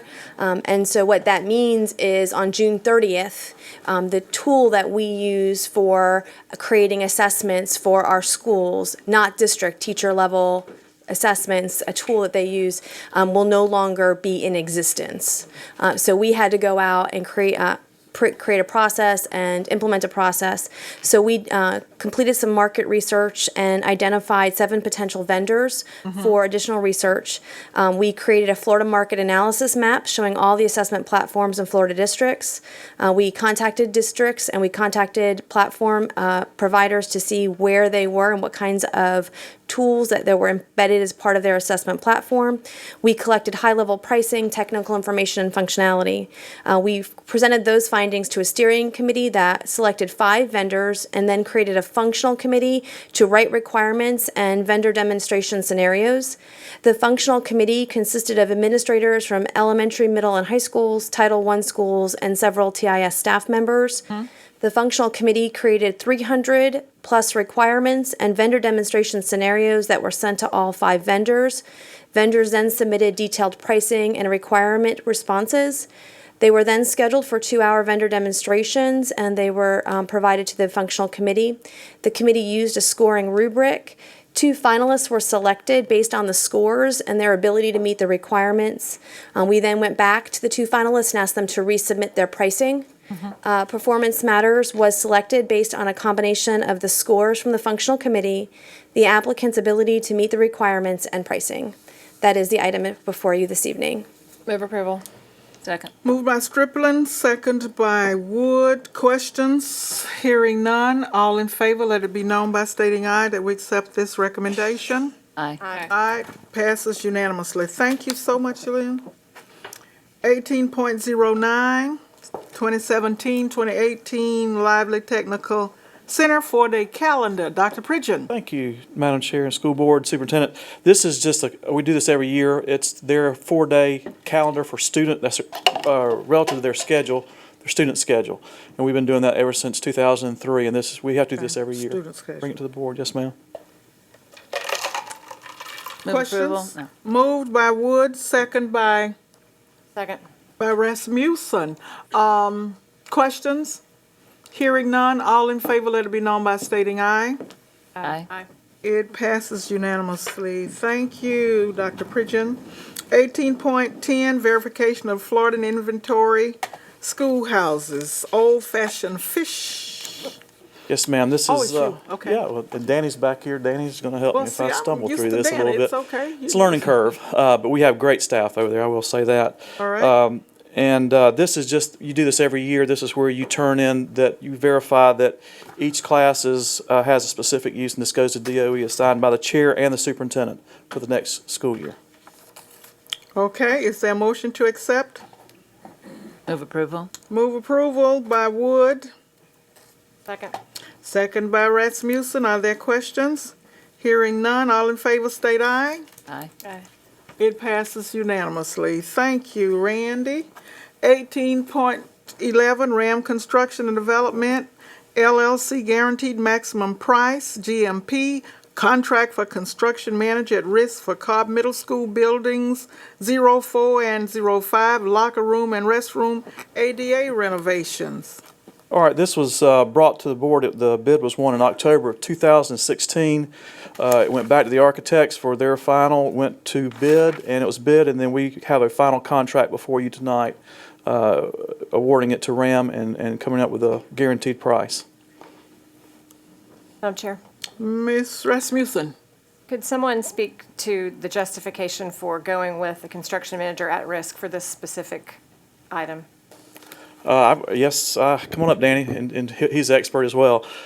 Because of the scope of the work, and anytime it involves, like we said before, anytime it involves several different type of trades, it's a little bit better. It is a little bit. It's not a little bit. It is better to go with someone who can mitigate those between the different contractors. Danny, I think in the past, we've also, each project is evaluated independently with a committee that votes to recognize if it'd be better to go to a hard bid, like some roofing projects, or if it's a complex job, to use this method. And you'll see some going forward in the next couple of meetings, and you'll see where it goes to hard bid, and we'll speak to that it's, basically one trade doing it, and then we can manage that. Danny, was there something you wanted to add? Go on, Dan. Yes, this is an occupied campus, and as we all know of what's going on this week with the construction manager, we're having them start after noon. That way, we're not interrupting any testing on a hard bid. We would be doing delay days and a change order. Very good. All right. I just think it's important to specify when we're going to do that. That's very helpful just to have that on Do the you want us record. to add that? We can definitely, when we do it, we'll Thank put it in you. our notes. Yes, ma'am. Okay. Is there a second in the movement? Is there a motion? So move. Second. Moved by Wood, second by Stripling. Questions? None? I see. All in favor state aye. Aye. It passes unanimously. 1812, certification for pre-qualified contractors for bidding projects. Yes, and this is this month's, and you can see these were added to our list. And as I've learned, now we have a website, and I know we had a question, and that website is verified. Like after we bring these bidders tonight, it will be uploaded not tomorrow, but the next day. So it'll be on our website as we update this as soon as it goes to the board. So we try to keep them in there, and it's for a yearly, for a year. Right, I remember, for 1 year. Yes, ma'am. Okay, questions? Motion to approve. Move approval. Second. Moved by Rasmussen, second by Wood. Questions? None? All in favor say aye. Aye. Passes unanimously. And we need to share, we'll share this with Miss Lewis Butler, who unfortunately is out tonight attending a funeral. I forgot to say. And our thoughts are certainly with her, but she asked about this, and we can share this website with her, because this list is constantly updated for, not only for school board members to view, but for members of the public and other companies who may wish to apply. Okay, thank you, Mr. Superintendent, and thank you for that announcement about Miss Lewis Butler. I really did forget that, and we wish her our sincere condolences as she must take care of those matters. Okay, we are now at information items, upcoming meetings, financial statements, report from board liaisons, non-superintendent comments. Yes, ma'am. Very briefly, tonight in the personnel item passed earlier in the consent agenda, I am recommending 2 new assistant superintendents, Dr. Pridgeon, who will take over overseeing support services such as construction, transportation, maintenance, food service, and the warehouse, and Merrill Wembley, who will take over as assistant superintendent for business services. As you know, Merrill's going to retire, and Dr. Pridgeon retires in the near future, in the next several years. So we're going to be looking to hire a new CFO probably sometime mid to late fall. In the meantime, though, we'll expand Mr. Wembley's responsibilities to oversee finance, payroll, risk management, benefits, and some other areas in the business arena. I'm excited. They've been with our school district a significant amount of time. And let me say this. After 10 years and a change coming in the middle of a school year, there's a lot of anxiety and a lot of questions, and I get that. I'm eliminating slowly but surely trying to come up with a reorganizational plan. I'm starting at the district office, and then next month going to move into some of our schools to talk about school leadership and who fits where and who potentially might not. It might be a better place for them. Having said that, I'm eliminating currently the divisional director positions. I was one of those. I'm eliminating those positions, and at the end, I will bring to you an organizational chart that you will find we're going to save significant dollars. My goal is over $500,000. Merrill told me not to give a number, but I am. My goal is to save our school system over $1 million administrative fees and salaries. Those people, I made this promise during my campaign. I am very, very, very fiscally responsible with taxpayer dollars. I can assure you. I'm used to the word assistant. As a principal, I had 3 and sometimes 4 assistant principals.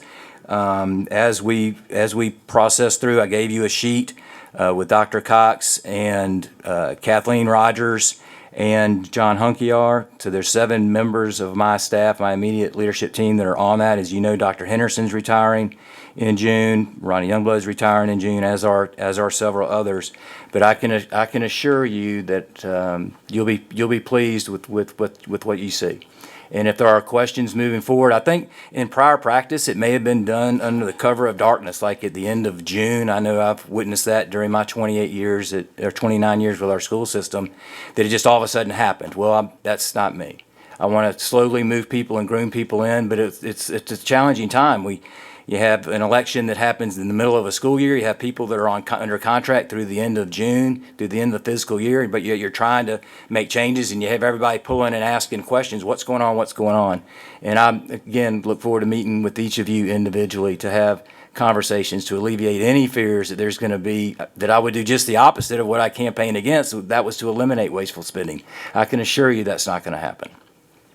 Thank you, Mr. Superintendent. Okay, then I'll speak. Ms. Rasmussen? Thank you. Mr. Superintendent, as you are in the process of doing this, would you put an eye toward the conversation that we had yesterday with the Sterling Group, which, in particular, the idea of job descriptions and qualifications, and specifically if any of your team members have a specific certification or qualification, like if they're going to be over a certain area, what credentials do they possess that make them qualified for that, to oversee that particular area? Would you, I'd like to see job descriptions as a part of this conversation. Yes, I can certainly do that. And they're going to be overseeing numerous departments. It's about leadership. And sometimes we learn things, we do different things. I've never been superintendent. I have a lot to learn, but I'm excited about that opportunity. I think I'm more than qualified. I think people that have given nearly 3 decades of their life in different leadership roles are certainly capable of overseeing and taking on new responsibilities and tasks.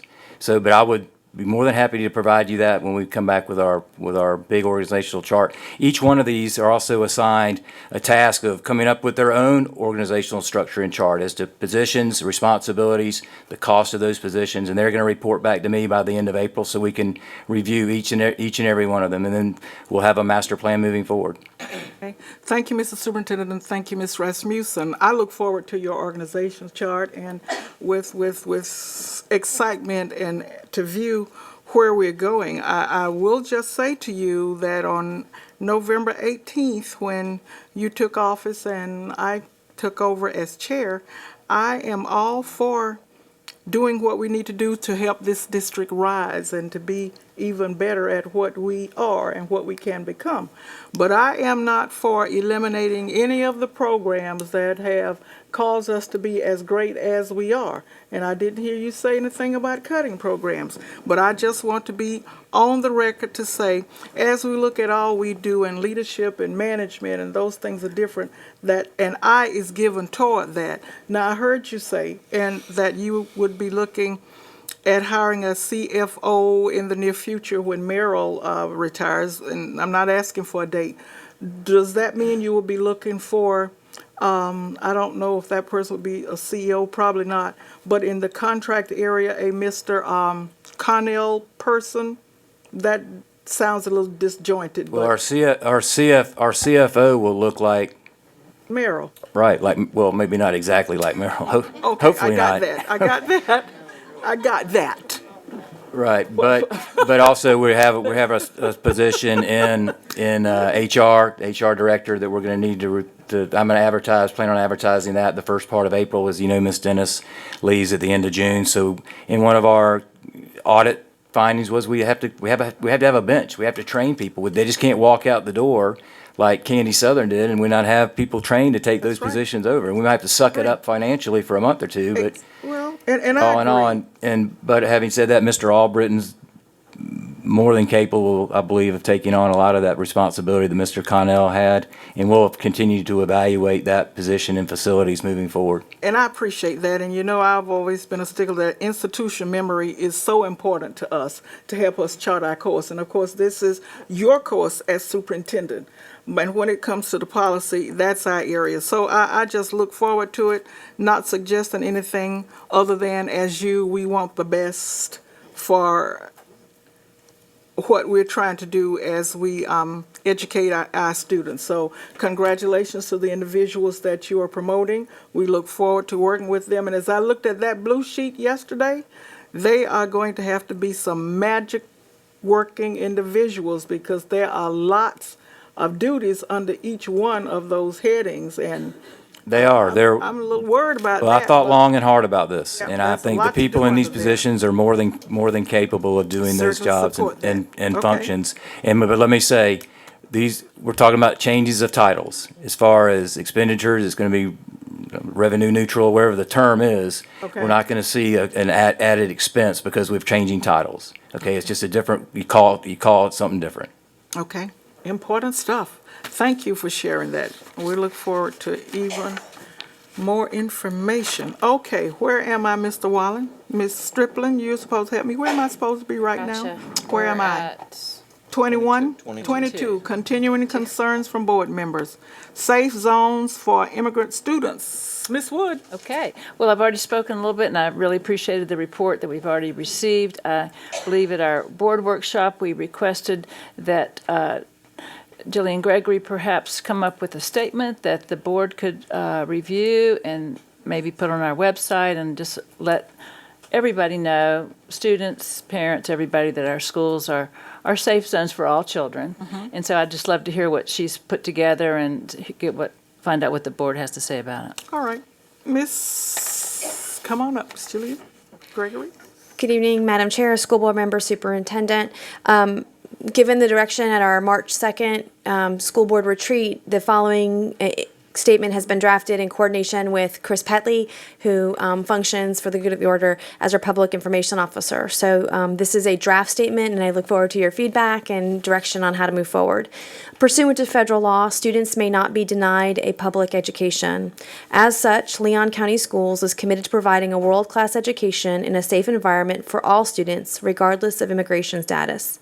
LCS administrators will continue to enforce Board Policy 5540 in relation to law enforcement investigations involving students on campus, providing access to non-DCF law enforcement officials when there is parental approval, the existence of a warrant, or probable cause. LCS counselors will be trained to provide support for students and families who may be impacted by changes to federal law. The safety of all of our students will continue to be our top priority. And if I may, I just since I heard Ms. Scott's presentation earlier, I probably would change the verb will be to have been. So LCS counselors have been trained to provide support because she has done that and reported that this was written right after the board retreat. So I will make that edit. Okay. Comments? Ms. Rasmussen, you're recognized. I'm just curious, is there a reason we don't want to have the footnote that specifies the case law that Ms. Williams provided?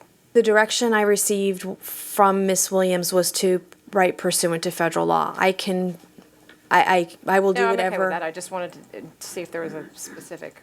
The direction I received from council was to write this as, but I can put in, if you would like, I can ask for an No. asterisk and refer to the case. I read it. I mean, okay. I mean, case law is going to change, I guess, but I just felt like. Mr. Wallen, are you? I'm not exactly sure which case Opal's talking about, but there's been some Supreme Court action on this, and I think it's pretty well settled right now. McCurry, I think it was McCurry, Yeah, on this. 1982. But pursuant to federal law kind of covers all bases. I'm fine thinking. with that. You're fine? Okay.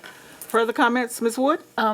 Thank you so much for doing this. I think that's a great statement from the district. And I don't know if it's important to add it in this statement, but something to the effect that students will be informed of these procedures and what to do in case of a concern, something in that general direction. Students, not parents, or students and parents, or just students, or who is this for? Well, you've already spoken about staff Okay. training and that sort of thing. I just want to make sure that it gets to our students. So if that- I'm hearing you, then perhaps students will be informed of available, of course, much more eloquently, but students will be informed of available resources. Something like Okay. that. Okay. And, yeah, rules and resources are, All right. Okay, thank you. so we're on a good path. Our minds clear on this? Then Yes, we ma'am. shall move. Yes, ma'am. So I'm going to edit the draft as Right. discussed this evening, provide it through Dr. Gale's office, and it will be on agenda for consideration in the next board meeting. That's where I think we are. Okay, thank you. Thank you for your hard work. All minds clear, all right. Safe schools, civic education, Ms. Rasmussen. Thank you, Madam Chair. As you well know, this has been an issue that's been an important priority for me. We worked a number of years ago, and the legislature implemented a civics curriculum in our middle schools. And I think we saw a beautiful example of youth civic engagement earlier tonight when those precious children from Hartsfield approached the well, and they came up and they spoke, and they were articulate, although maybe a little nervous, adorable, and respectful. And I just wanted to make you aware of something that has happened at the Capitol building. I'm not going to call anybody by name because I have no firsthand understanding of exactly what this particular civics teacher's assignment was, but it did not come from Leon County. But I just wanted to, and I've traded phone calls with our civics curriculum coordinator to talk to her. But just the fact that the way we deliver our civic engagement message matters. And in this case, I was waiting to see a very important member of the legislature who chairs a committee very important to us, only to walk into some ire stemming from a stack of letters from middle school students from another part of the state that were grammatically atrocious, horribly unprofessional and not courteous, some of which really stepped across the line to being absolutely rude and disrespectful of the institution of the legislature or an elected body.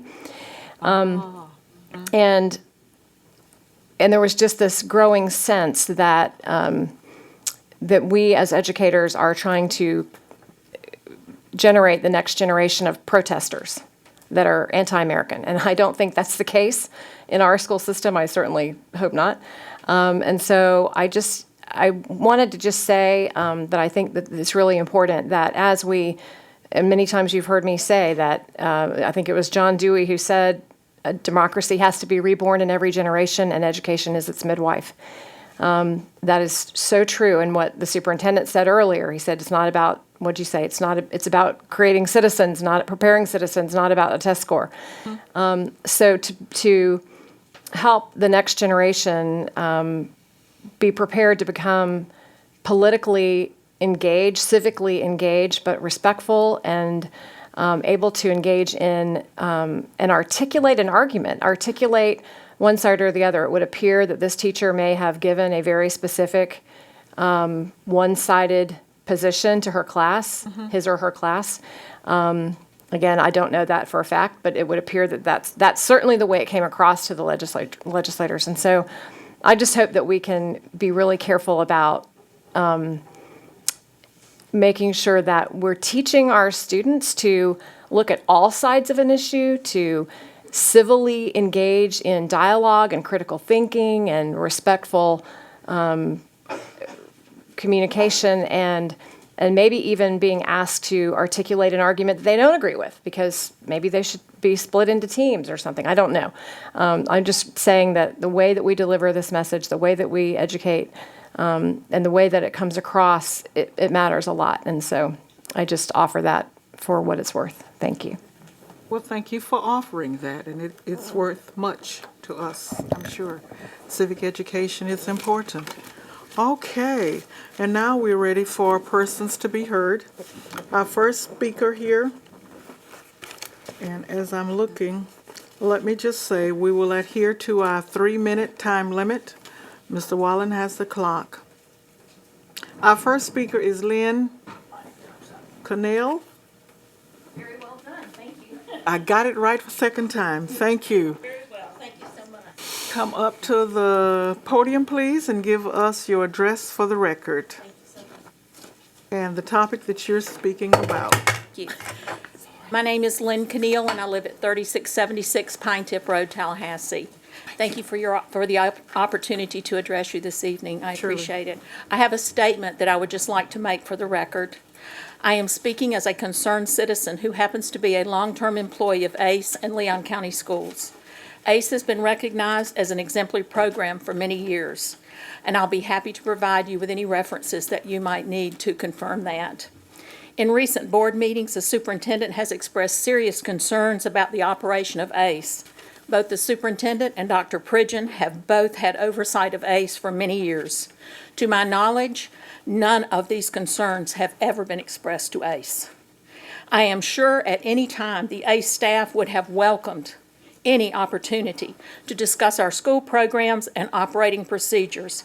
My hope is that out of this clarification of facts, perhaps there will be a better understanding and a better positive working relationship with the superintendent and the board. One of the statements that was made was relative to our funding. We are funded by workforce, and it's also been stated that our funding model is the same as Lively. I have provided for you the pages from the Workforce Development Information System Handbook. Both adult education and Lively are funded through workforce dollars, but in different manners, and I want to clarify those facts. Adult education is funded based on actual seat time. ACE enrolls new students weekly, and from the very first day of attendance, funding is accrued. If that student misses 6 classes, he is withdrawn. That is state statute, and when he is withdrawn, our funding ceases. With Lively, they are funded very similar to college funding. If that student stays through the drop-add period, they can get funding for the entire semester, a big difference. So I just wanted you to see that our funding is significantly more restrictive than the funding is for Lively. We are 2 different operations, 2 different missions. I also want you to know that our workforce funding differs from K-12 and that K-12 draws FTE dollars based on attendance in designated weeks throughout the year. I hope this explains the difference in adult ed and Lively funding. If you have any questions or concerns, I'll be happy to answer them. And thank you again for this opportunity. Thank you, Ms. Connell. Thank you. Surely. Thank you. Thank you, ma'am. Madam Chair.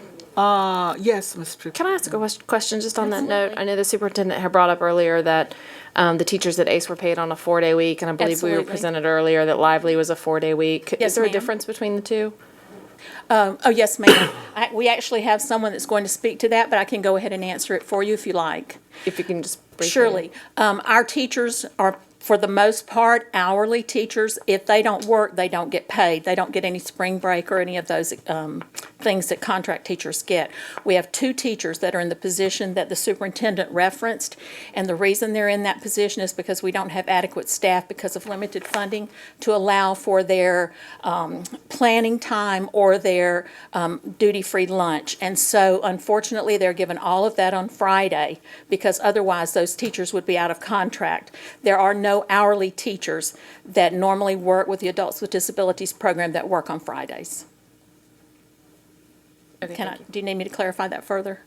Thank you. Thank you, Ms. Connell. Noel Wieland, I think, is our second speaker.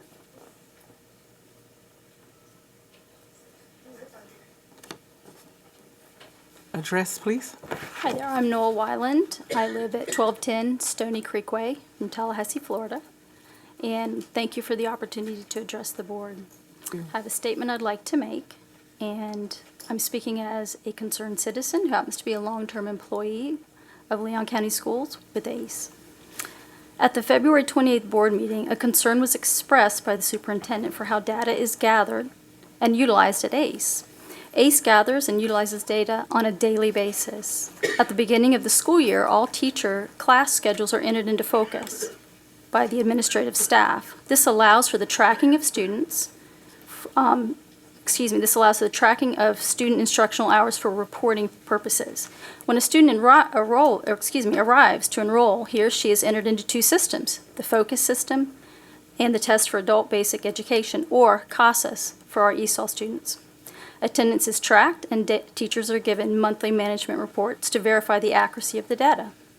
Included in the management reports is attendance, withdrawals, new enrollments, literacy completion points achieved, which are the LCP, the measure of progress by the Florida DOE. Administrators utilize the corrected management reports from the teachers to review attendance, enrollment, student progress, and to verify teacher accountability. Instructional hours are monitored on an ongoing basis per Florida DOE requirements, including post-testing after a specific number of hours for all programs. Test data results are also utilized by teachers and administrators for student class placement and student readiness to sit for the GED test. All data is required by the Florida Department of Education, and the Federal Office of Career, Technical, and Adult Education is maintained in the database, and it is sent from the FOCUS database to these agencies for reporting 3 times per year or as requested. Utilizing this data, ACE can determine that 147 students utilized ACE as a pathway to graduation in 2015-2016. To date, in the 2016-2017 school year, 83 students have earned their high school diploma. In addition, ACE utilizes personal student data to contact students who have irregular attendance or have been withdrawn due to the excessive absences. Data is also used to track students who have been participants in the Career Pathways program to ensure continuing success or to see if assistance is needed in transitioning to post-secondary education. Included in the mission of ACE is the assistance of students and encouraging them to return if they've not completed and to assist them in the success in post-secondary education. I thank you for this opportunity to make these facts known. Thank you so Thank you. much. We appreciate your being here, Ms. Whelan. Our next speaker, whose last name I will probably mispronounce unintentionally, is Annie Meisenthal. Okay, come on up, give us your address and correct my pronunciation, please. Okay. My name is Ann Meisenthal. You were close. Sure did. My address is 2276 Grassroots Way, and I won't talk for long because Ms. Keneal addressed the statement that I wanted to address, which was the statement that Superintendent Hannah made at the February 28th board meeting, that ACE teachers are compensated for 5 days and work 4. So I just wanted to really clarify that. And again, I won't reiterate what Ms. Lynn said, but I will say that ACE employs 5 contract teachers and 47 hourly teachers. 10 of those hourly teachers teach high school credit classes to students to replace failing grades or to earn credits to allow them to graduate with their class. Our teachers provide instruction to 540 high school students in the 2015-2016 school year. And again, just to reiterate, the majority of our teachers, the vast majority are hourly, and those teachers who did work on Fridays and who were compensated for 5 days and worked 4, it was because of those certain circumstances that Ms. Keneal outlined, which is that they that was the only time that they could get that planning time in because of the fact that we don't have enough teachers or staff to cover so that the contract teachers can have a planning period or a duty-free lunch. Those 2 teachers are given their planning hours on Friday. And given the parameters of that limited funding then of the needs of students, that was determined to be the reasonable alternative.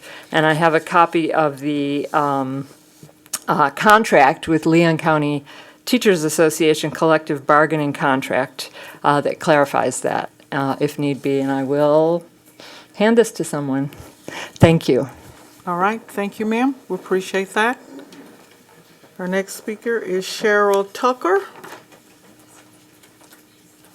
I have easy name.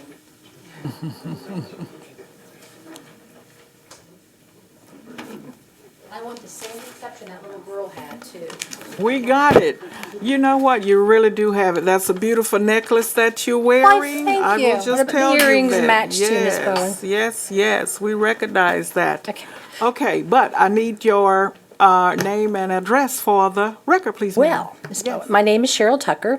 My husband is employed by the U.S. Department of Justice, therefore my address is exempt from public disclosure. All right. However, I am a registered voter and a resident of Leon County. That's important. Okay? Thank you, ma'am. All right, I'm speaking as a concerned citizen and also an employee of Leon County Schools Adult Community Education. Okay. At the February 28th school board meeting, Superintendent Hannah stated that ACE is not monitored by Genesis, and he's absolutely correct.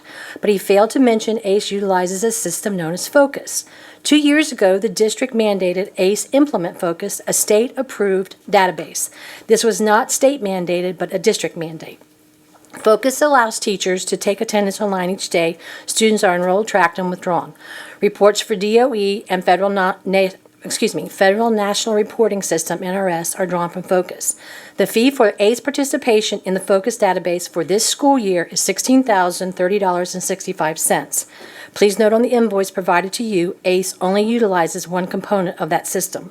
Documented in the Focus database is the majority of the student population at ACE are enrolled in the GED program are 16 to 19-year-old minority students recently withdrawn from Leon County high schools.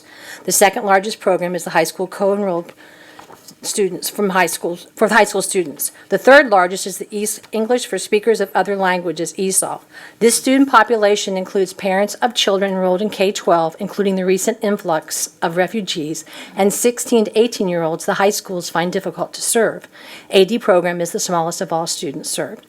It's unclear what Superintendent Hannah was referring to at the board meeting as to how documents are gathered. Registration documents are completed on paper, filed by class section in registrar's office, and the data is entered into Focus database. All student data includes assessment data is available in Focus. ACE has been the recipient for many years of annual competitive grants from DOE and has always had successful audits of grant procedures and documentation. This school year, ACE received over $300,000 competitive grants from DOE, Division of Career and Adult Education, and the AD program received $225,000 from Vocational Rehabilitation. September 2016, DOE conducted an audit with no negative findings or recommendations. I'd like to thank you for this opportunity to present additional information relating to the professionalism, efficiency, and accountability regarding the integrity of data collected and distributed by ACE. We take great pride in our mission and will always strive to assist those students requiring services not traditionally offered in K-12 setting, and will continue to do so. Thank you very much. Good evening. Thank you, Ms. Tucker. Our next speaker is Jeanette Busby. Janetta Busby. Jeanette, okay. I looked at it with my good eye. I got it now. Hi, thank you for letting me come. I'm Jeanette Busby at 2542 Stonegate Drive, Tallahassee. I'm here especially still trying to hope to get ACE not to move. I mean, we've been there for so long. We started out at Lively, and then we moved to this place, and I think it's been like 30 years. Now you're wanting to move us out.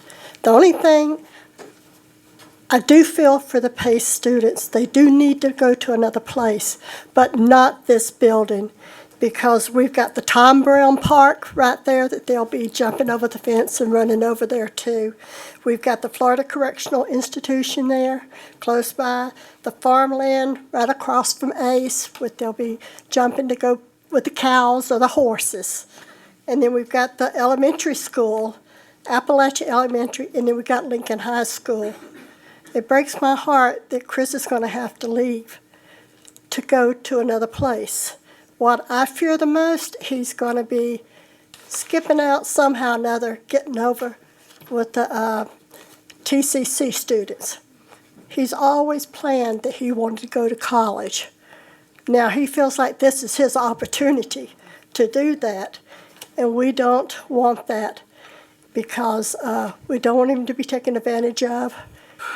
He has a job, he works, and he's a good student. He's been a good student. The teachers there are wonderful, And we just afraid that we might go lose some of them, or we're going to lose some of his friends at ACE, that he really enjoys everyone there. And that's about all I have to say. Please reconsider. I pray every night that this won't happen, but there has to be another solution.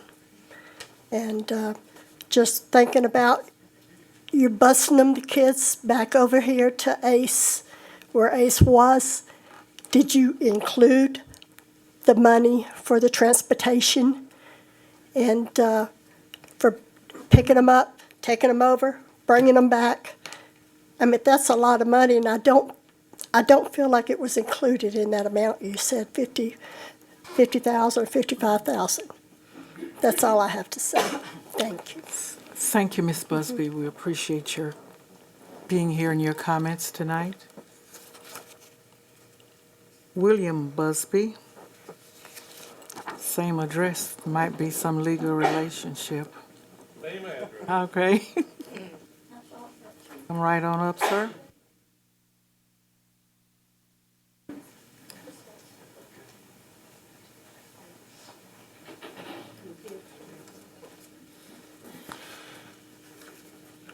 I'm William Busby, 2542 Stonegate Drive, and this is my son, which I am so proud of. Of course. He has gone to ACE for about 15 years, and he loves it. He loves the area, and my wife stole some of my thunder here. But the area, I don't think, would be appropriate for the PACE students. There's only 50 or 60. And that is a huge area put them in. The cost of running that would be tremendous. And she spoke about the travel going back and forth. Now, there was in the paper where Rocky Hanna said it's going to cost $500,000 to move. But this is only the beginning. The beginning.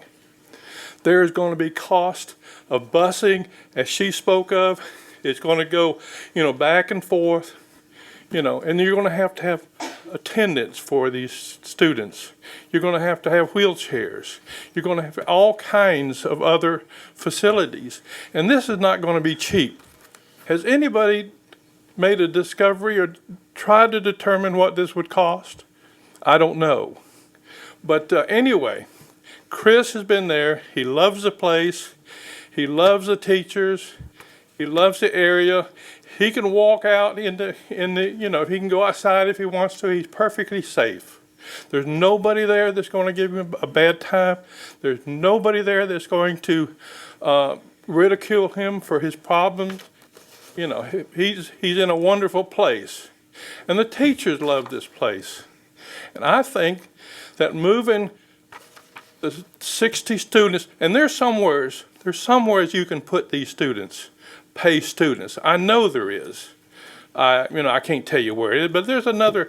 Whenever you were elected, you made a determination that you were going to move. Prior to being elected, you made a determination that they were going to move. I suspect that the determination for ACE was already there. I can't prove it, but it seems like everything had gone under the board. Before, the February 29th or 28th and February the 19th, there was no talk about it whatsoever. Nobody, as far as I know, nobody knew about it. And here it comes. Bam. Right on everybody's head. And people don't like it. There's been so much secrecy in this. It would have been so much better if you'd have come out and told the people that you were going to do this and why, and let them at that time make it, discuss it with you. But no, you've been hiding this, you've been talking here, you've been talking there, and it must have taken quite a bit of, I guess I'm done. Thank you, sir. Thank you very much. Thank you, Mr. Busby. We appreciate you and your comments. Ken Wallen?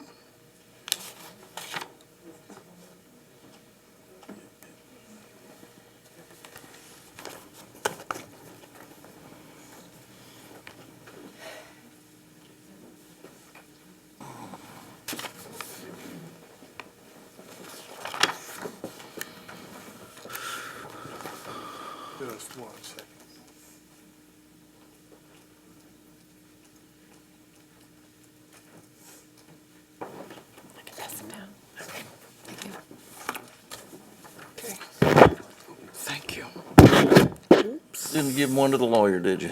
That's all right. She'll share it.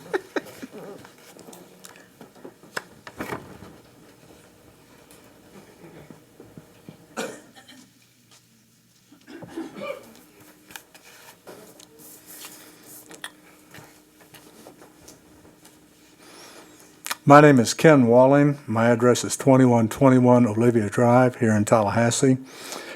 And I'm here as a result of actions being contemplated by the school board. Madam Chairman, honorable school board members, this is the fourth time that we as members of adults, as family members of adults with disabilities attending ACE have appeared before you. We appreciate the time that you have given to us to hear our concerns about the move of the ACE program to Appleyard Drive. Although we believe that our concerns are valid and acknowledge that they have been delivered with great emotion, albeit emotion we sincerely feel. So at this point, we'd like to take a few steps back and respectfully present some legal concerns that we have identified. Pursuant to Florida statute section 1001.51, the district school superintendent shall exercise all powers and perform duties listed below and elsewhere in the law, provided that in doing so, he or she shall advise and counsel with the district school board. The district school board superintendent shall perform all tasks necessary to make sound recommendations, nominations, proposals, and reports required by law to be acted upon by the school district board. All such recommendations, nominations, proposals, and reports by the district school superintendent shall be either recorded in the minutes or be made in writing, noted in the minutes of the board, and filed within the public records of the school board. In subsection 6, it provides that the district superintendent is to recommend, and I emphasize the verb recommend, the establishment, organization, and operation of such schools, classes, and services that are needed to provide adequate educational opportunities for all children in the district. Additionally, in section 1001.42 Florida statutes, the district school board is given powers and duties which include subsection 4, paragraph B, to provide for the elimination of school centers and consolidation of schools, which we believe this is applicable to the consolidation of the transition program, other vocational opportunity programs at Lively, and the adults with disabilities at the ACE program. I have reviewed the board agendas for the past several months, which has provided me with a lot of entertainment and a better understanding and appreciation for the work and responsibilities you have as school board members. However, I could not find a single item related to the PACE ACE relocations recommendation.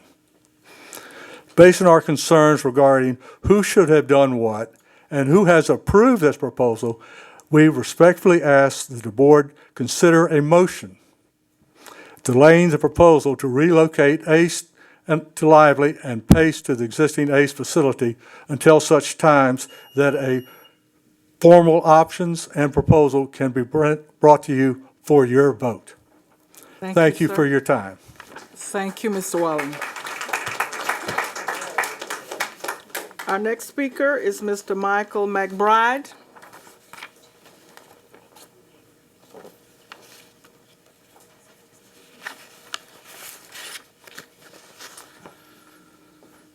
My name is Michael McBride. Most people here know me as Katie's dad. I live at 124 Mill Branch Road in Tallahassee. I'm the person who wrote the Honorable Board the email in regards to the smoke screen that permeates this effort. That's the same thing our dedicated teachers just spoke to. I'm a proud state employee. I can compete worldwide in my expertise, so I'm no lard brick. For years, with each new political administration, I have heard change is not a bad thing. I have heard, you're just afraid of change. To this, I have always responded, change done right is the good thing. If I were on this board, I would wonder if this PACE ACE change is being done right. Change done right would want to focus on clear and accurate assumptions and details. Statements such as the ACE facility is underutilized by the several hundred students only to propose it being used by 60 seems to be a point this board should question. Statements of relative square footage without detailed floor plans or schematics seems to put this change on unstable foundation. You might remember the analogy I made in my email about the superintendent's office and the front hallway having the same square footage. But would you want the work of one really done in the other? Is this level of detail not something this honorable board would want in order to support a change with an impact to the community of this magnitude? I always thought that the efforts of Leon County Schools were under some financial guidelines. I would have thought that your yearly capital outlay would have been developed in advance to address specific reviewed and acknowledged activities. I doubt these activities would have been as vague as additional data referenced in the cost estimate documents presented for this effort. I would think your capital outlay funds are held in summary buckets to allow for spending discretion, but $500,000 being used for this move has to be impacting the activities for which those funds were already designated. I would hope a governing body with a relationship of financial trust, as this honorable board, would want a more precise accounting of this impact. Walking into the first meeting on this subject, I told my wife the meeting was for show. The decision had already been made as payback. The letter to the editor yesterday substantiated that statement. I knew it would be done, but I hoped that the board, who is ultimately responsible for this effort, would want to do it right. Madam Chair and honorable board members, I am not asking you to not address the change needed for the special needs students at Pace. I request that you put the brakes on this rushed process to make sure, for the sake of the whole student community, that this change is done right. Thank you, Mr. McBride.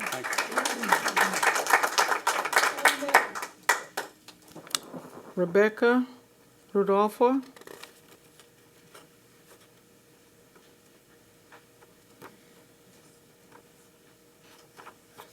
Oh, Rebecca, roll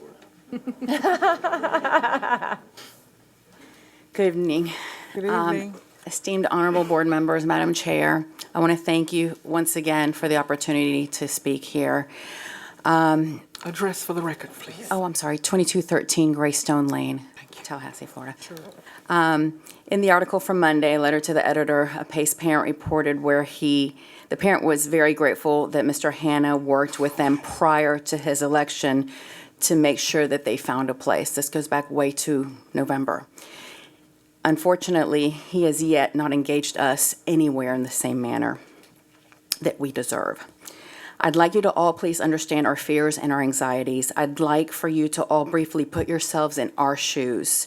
If the district suddenly presented a decision where you had no information on what the programs were going to be like for your kids, you were allowed no input, you had no idea on how your kids would get to their places safely, you were not told of exact plans or resources that were available or budget, etc. What is going to happen to their futures if the promises that are being made are not followed through? What could you do after the fact when all the damage has been done? I am pleading for your help once again to do what's within your powers and duties as stated in Florida Statute 1001.42 and ensure that there is a complete review, a comprehensive cost analysis, a detailed plan on transportation, which has not even been touched upon, that is currently, it's missing to its entirety. To please also ask for written documentation that all possibilities for PACE were evaluated and the reasons why they were not pursued further. The multiple options over the years that were presented in the past, Gasvini, West, and NIMS, were all turned down by PACE, administration, and staff. We still don't know why. Also, once a program is moved, we have the strong belief that it will end. What are the backup plans? Where are our kids going to go? We've got students that have jobs near ACE right now and have earned their right to have those jobs. What's going to happen after they go across town? Will they still be able to keep their public jobs, which is their way to contribute to our community? It was brought up also in the past that Pyramid was being considered if it didn't work out for ACE. Pyramid is a very limited program. It's a private program, but besides its vast difference to ACE, it is run on Medicaid waiver, which is now called iBudget. There is a long waiting list to get into Pyramid. We had parents that had their kids after 2 to 3 years and gave up. Also, a lot of the kids do not qualify for med waiver. And just so you know, if they do happen to qualify, there's currently a waiting list in the state of Florida of 20,000 people. I don't have answers to tell you what it is locally, but statewide, 20,000 people. So many of these people that would even qualify do not. And then what happens? When you demand answers and options to be engaged in conversations for your kids, wouldn't you demand to be heard, to make sure your kids were protected and the opportunities to thrive were not taken from them? One last comment. I ask humbly and respectfully for all of you to please come together and be the ones to speak for our kids, protect their futures, ensure their safety, and that they continue to get all of the opportunities that they have had up to now to thrive. Thank you, Ms. Rodolfo.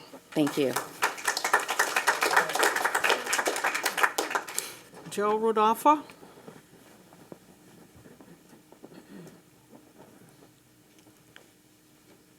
State your address for the record and name, 3 minutes. It is also, I'm Joe Rudolpher. My address is 2213 Greystone Lane, Leon County. Madam Chair, members of the board, Superintendent Hannah, I appreciate the opportunity to speak tonight about the ACE issues that we've been hearing about.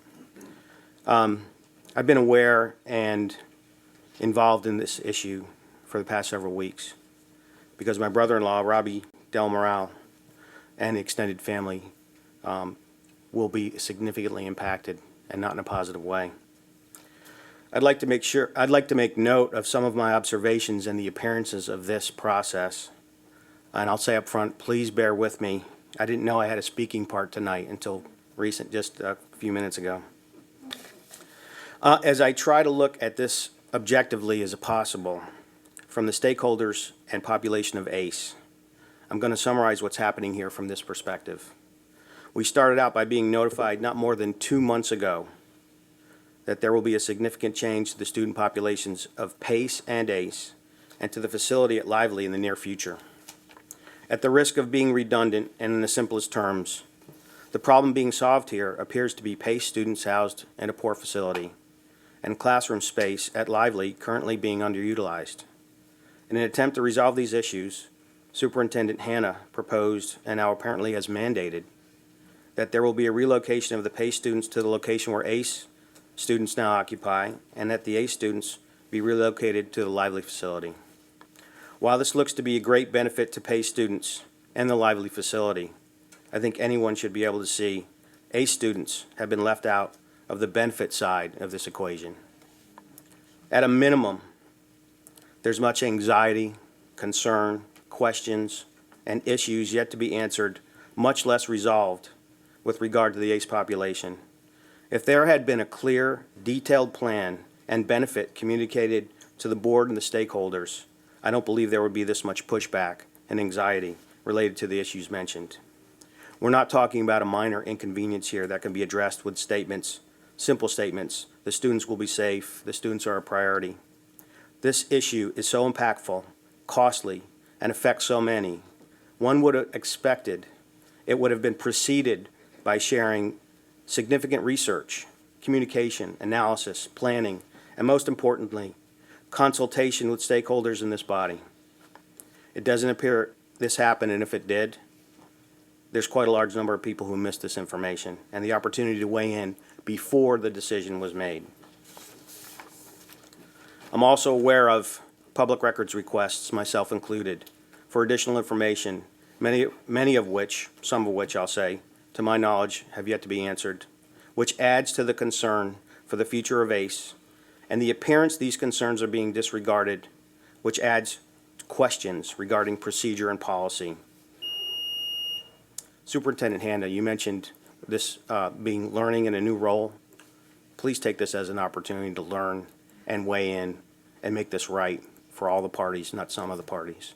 Thank you, Take Mr. your time. Rodolfo. Appreciate you.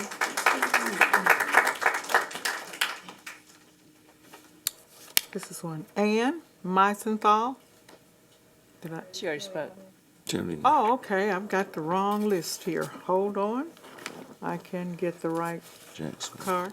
Jack Swisser.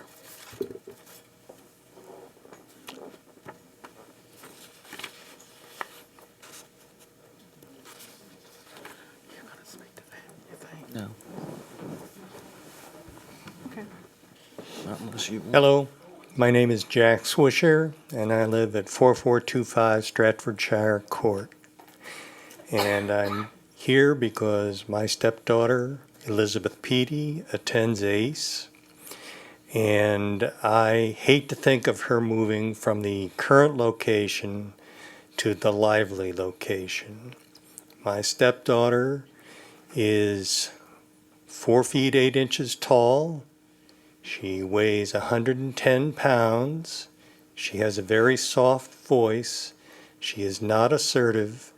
And I hate to think of the people who might choose to hang around where she would be housed in the new location.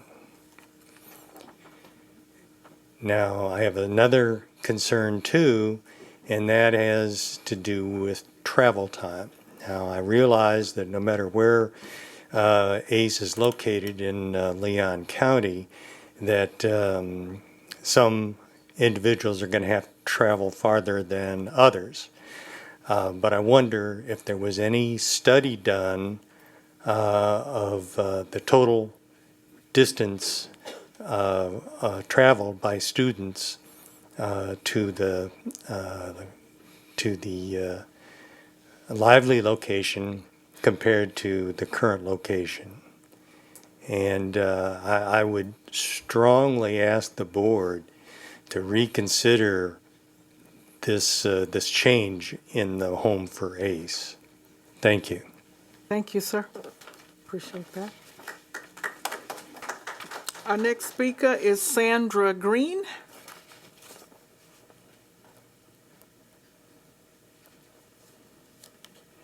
Good evening. Good evening, Ms. Green. Board member, superintendent.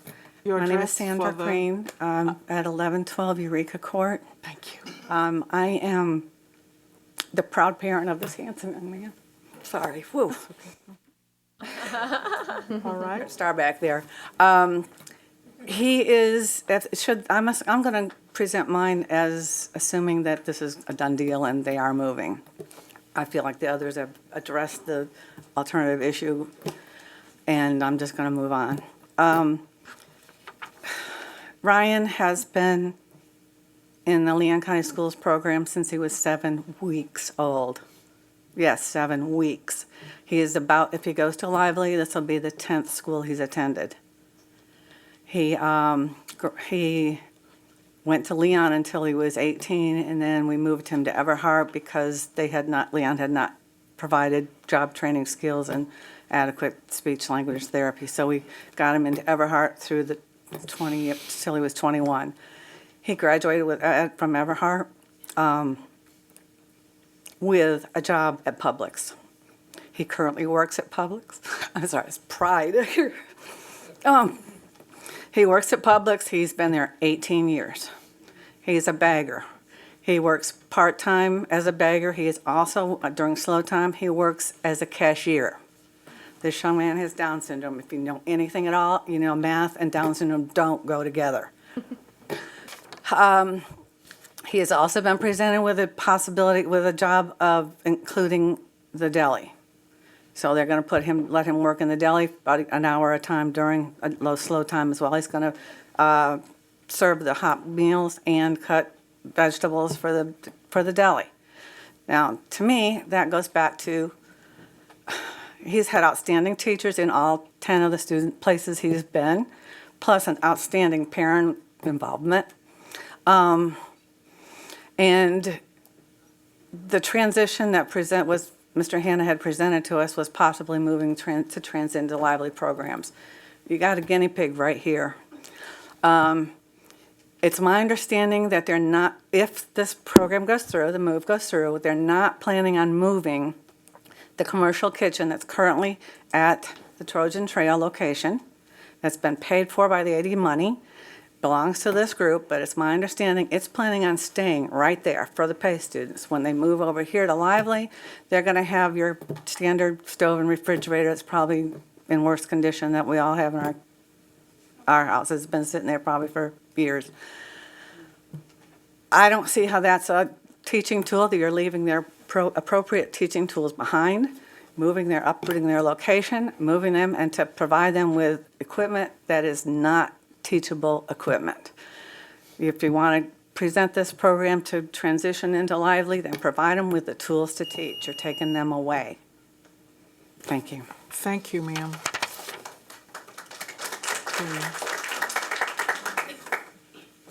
Our next speaker is Roberto Del Moro.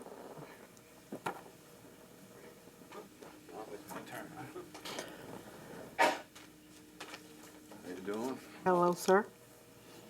Thank you all. Your My address? name is Roberto Del Moral. I'm from 3786 Wentworth Way, Thank you. Tallahassee. Thank you for giving me this opportunity, to all of you. Thank you, Madam Chairman and the members of the board. We already know, I don't think, we have discussed this back and forth. I don't think it's any way we can deny the effect that this is having on this type of persons, and how much they're suffering, or they're going to have these problems on some area. But we also have to take this in consideration of how we're going to deal and analyze this problem.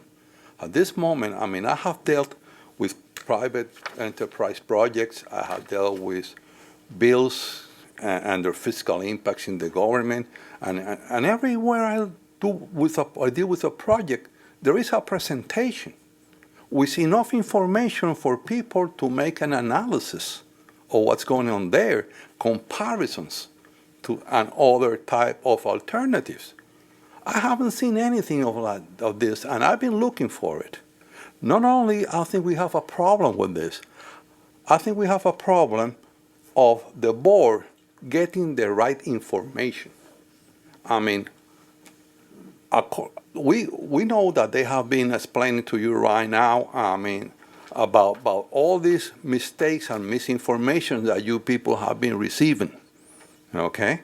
So there is a problem there, so we need to do something about this. I mean, I think that you guys should step backwards a little bit in here, study this effect that it have also with the statutes, because as Mr. Wallen said, there's a problem with some statutes here.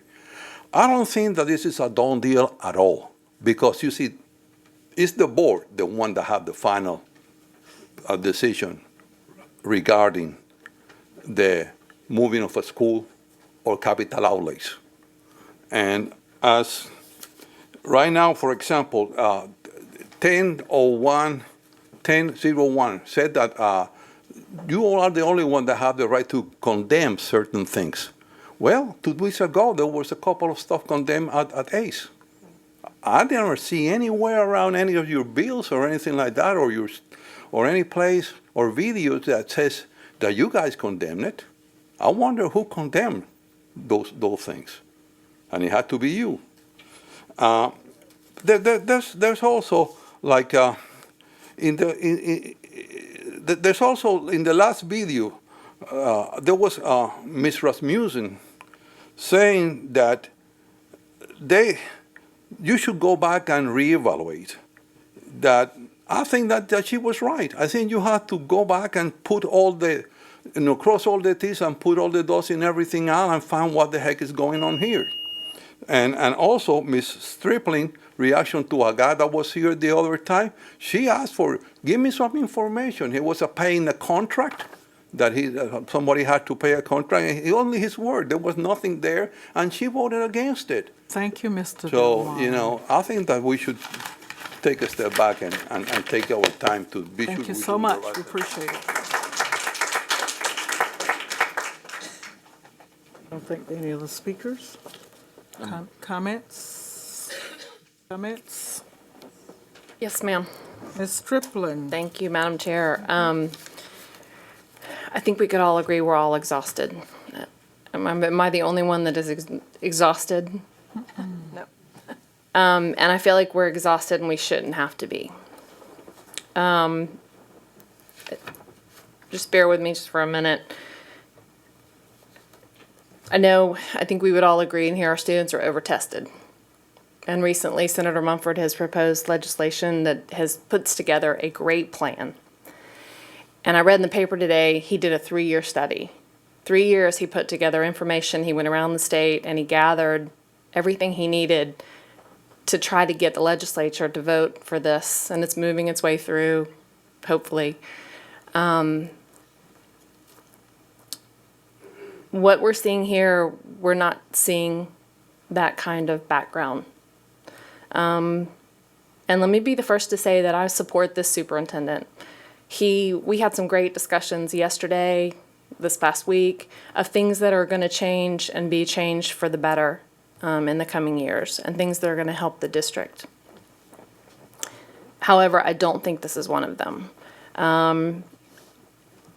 I think that what has been presented to us just brings, every time I hear from this community and this family, I have more and more questions.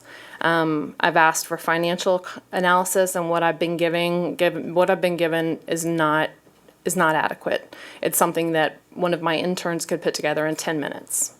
It is not detailed. It is not thorough. And this may all be in the superintendent's mind, but I haven't seen it. In order to feel good about this, I feel like I need that information, and that we were not afforded that credit. And I have shared this with the superintendent. This is not new to him. I feel like we as a board were completely disrespected in this decision.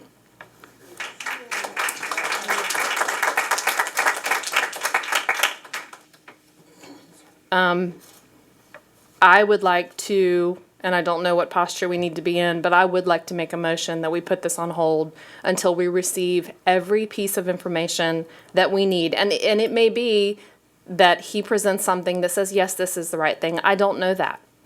But I cannot in good conscience, those of you who have seen me before, I will not vote for something if I don't fully agree with it.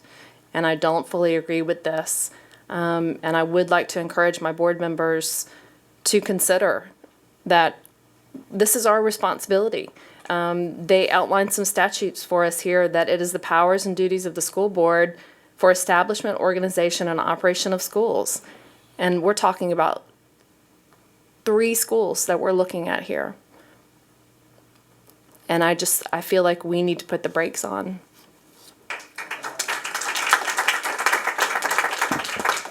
Ms. Rasmussen, you're recognized. Just to get us in the proper posture, she made a motion. I heard, nobody seconded. I'll second it for the purpose of conversation. All right. And maybe more, but, Okay.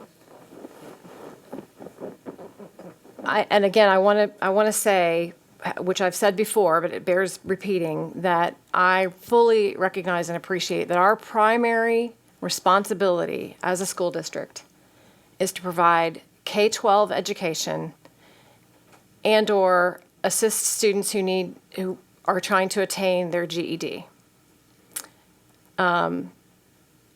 Very unfortunately, the state doesn't fund us for programs that are beyond that primary mission. Some of our workforce programs receive federal workforce money. And so I just want to make sure that I'm clear that I fully appreciate the intention of the superintendent to attend to the PACE students. And I agree. I think there's nobody in this room probably that doesn't disagree, right? We all agree that something has to be done for them. That said, Mr. Superintendent, and it may very well be that the best thing for our workforce programs are to be consolidated out at Lively. But I have to agree with Ms. Striplin that either the misinformation or the failure to respond to the suggestion of misinformation has left us in a really untenable position here. Several weeks ago, I think we all received an email from one of the speakers tonight I forwarded it to you and to your leadership team, asking for a point counterpoint response to every issue that was raised. And to simply say for the staff or the superintendent to just say, well, no, it's not that way. No, I need to understand what isn't, not just, and she's absolutely right. That list of expenses, where is the analysis? That is not a cost-benefit analysis. That's a list of projected expenses that I don't know where substantiated by what. The fact is, I don't think that the superintendent ever intended to bring this issue to the board. It's my understanding that construction started at Lively last week, thereby moving out a program that we had allowed to utilize that space. So I don't know, I've seconded the motion. I don't know if the board, this is a unique space. I don't know, I would welcome the opportunity to hear from the other two board members. Would you like to speak now? Either way, I've really been struggling with this a lot. I think all of us have, and we've heard you, and we feel your pain. And the thing that we haven't heard over and over is this: there's a similar group to you of parents that go to the PACE school, and because and let me say something back up for a second. If there was ever any, and it seemed like there was from the staff feeling that there's any doubt of what a great program ACE is, I just want to say for the record that I don't think anybody feels that way. And I've been in the school system 40 years and have always relied on adult and community education to help pick up the pieces. Sometimes the kids who couldn't, wouldn't, whatever. And it has an outstanding reputation and has for many years. I'm actually been in the system long enough to remember when it was at Lively. And as I said at the very first meeting when this came up, school is not a building. The school is the people in the building that make the school. And so, I'll say again that if this is a final decision, which is how it was presented to us, I really do think that everyone will be okay. And I know you have fears about that and you don't think that's true, but I'm just saying, having had a similar experience, that when the staff and the support and the parents get behind this and support their kids in this, you can make this a good thing. As far as the process goes, that's been somewhat confusing, and I think we've all said that. My understanding, and it may come down to a legal opinion, is that the superintendent has had the right to do this. He was not closing a school, he was moving in. It was under his purview, and that's how it was presented to us, that it was under his purview to make this decision. And we have been provided some costs of what it's going to cost. But I just have to go back to the PACE thing again. Those parents and those students for 30 years have been in portables, and it is not safe. They have to go to Fairview Middle School when there's a tornado warning. It's really bad. And I've asked the superintendent, and he'll vouch for this many times, where else could they go? And I think that's one of our big questions. Where else could they go? But this population is very special. And I've been to the PACE campus a number of times. And those children, their particular needs, it may sound like very few children. I keep hearing that number is just 60 kids. But you have to realize that an adult for every 2 children, because their needs are very high. And they do need to be in a space like the adult ed building, which is self-contained and has fences around it. It would not be appropriate, in my educational opinion, to put them at Lively.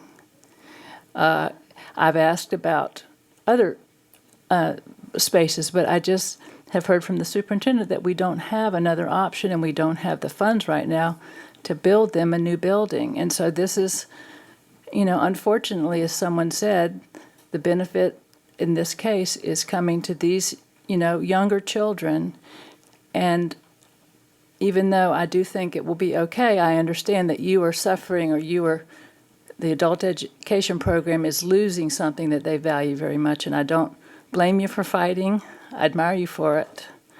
But in the end, at least where I'm going is, I think we're going to have to put the PACE students, they have got to have a building. And if we cannot find another option and this is it, then this may have to be it. And so, I would love to hear from the superintendent about this, what else he's explored. And I think that's what the fellow board members are asking for, is a more detailed analysis of your thinking.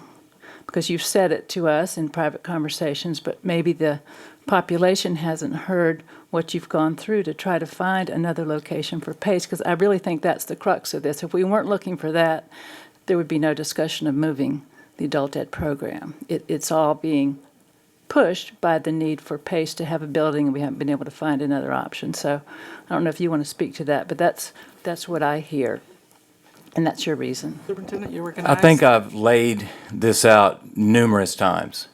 I put a letter in the Democrat laying the other options out. We've looked at Bloxham Building, we've looked at Wesson, we've looked at building a new facility, which would cost millions and millions of dollars that we do not have. The comment about interns could put that together, I don't know where that comes from, if that's political grandstanding or exactly what it is. I stand by the documents that we presented. We've thought this through. We've talked over and over and over again. This is not an easy decision. I get it. And we can disagree. That's fine. That's your prerogative. And if you want to engage in conversation about state statute and law, here's your attorney. Speak to him. This was a decision that I have made, along with my staff, that have institutional knowledge of the school system. I have worked with PACE, I have worked with ACE, I have worked with Lively, I've worked with many schools. I believe deep in my heart, as hard as this is, it's the right thing to do.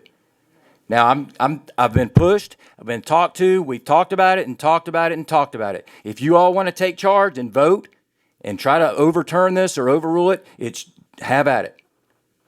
But it's time to move on. Thank you, Mr. Superintendent. Thank you, board members. This is a hard decision, period. And I know just to hear us say that, you're thinking they have no idea how hard this is. This has never happened to them. It has happened to some of them. I would be one of the them. I have been on this board for quite a while, and I've been around to feel the wrath, if you would, of communities where we have actually had to close 2 schools. It doesn't feel good. It is hard to make the kinds of decisions that we have signed on to make. And I can hear and understand your anger and your frustration and the back and the forthness of this and how hard that is and the mental anguish. The superintendent some time ago did state that if he had had to do this over again, that the process would be different. And I appreciated that because it said to me that he wished he had handled this a little differently. Now, having not done that, it doesn't change this, but it does say to me that he heard you and he heard us when we were talking about this. I so appreciate your being here, and I have to tell you that I really appreciate the way that you have handled yourselves. Maybe the word would be better, comported. Is that a good word? It is. And you have, because I know how close this feels to your heart, because I know how close it is to mine. These are wonderful programs, and we are not closing schools. Yes, there is some disruption that is happening, but the programs are still intact, and I think the teachers are going to be great. Again, we're not eliminating a school. We are moving programs And that doesn't feel good. It doesn't sit well with a lot of us. I don't know if we'll be able, when we make a decision, to make everybody happy. I really don't think we will. And so I say to you tonight, we're still your board. I know you're upset, but I know that you want us to do what we feel is the best thing when we look at all of the information that we've looked at. And so I'd just like to thank you for being here tonight and to say to you that we are very much aware of every feeling that you bring, of the looks that you're giving us right now. But I know that you want us to make the best decision. I know you do. And I think this decision that we will eventually, well, that's been made. If we can, and you're not going to like this, you're not going to like it, give it some time to see. No, I know, and you still are comporting yourself very well. So with that, unless there are further comments, Mr. Wallen? Well, you have a motion and a second. We have this, thank you. Thank you. We have a motion and a second. May I ask a question? Yes. Mr. Wallen, this statute 1001.42 sub 4B as in boy talks about providing for the elimination of school centers and the consolidation of schools. That is, in fact, what we're talking about, right? Are we abrogating our responsibility under the statute to not insist that this come before the board or not? Well,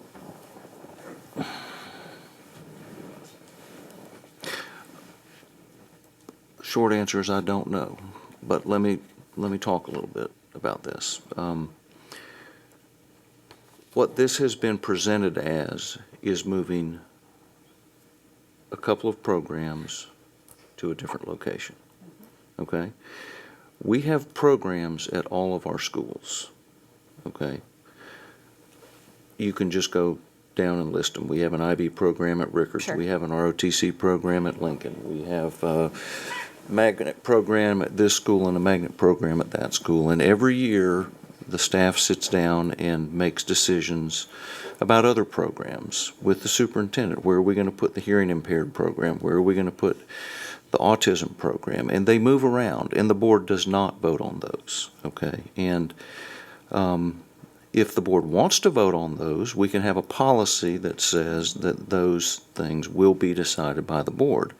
But there are lots and lots of programs that are established at schools that are moved from school to school, and this has always been talked about in terms of moving the Adult with Disabilities program to Lively, the ESOL program to Lively, and the GED program to Lively, and the PACE program, which is essentially an IDEA program, to Trojan Trail. Trojan Trail. So it's been talked about as moving programs, and the board historically has not approved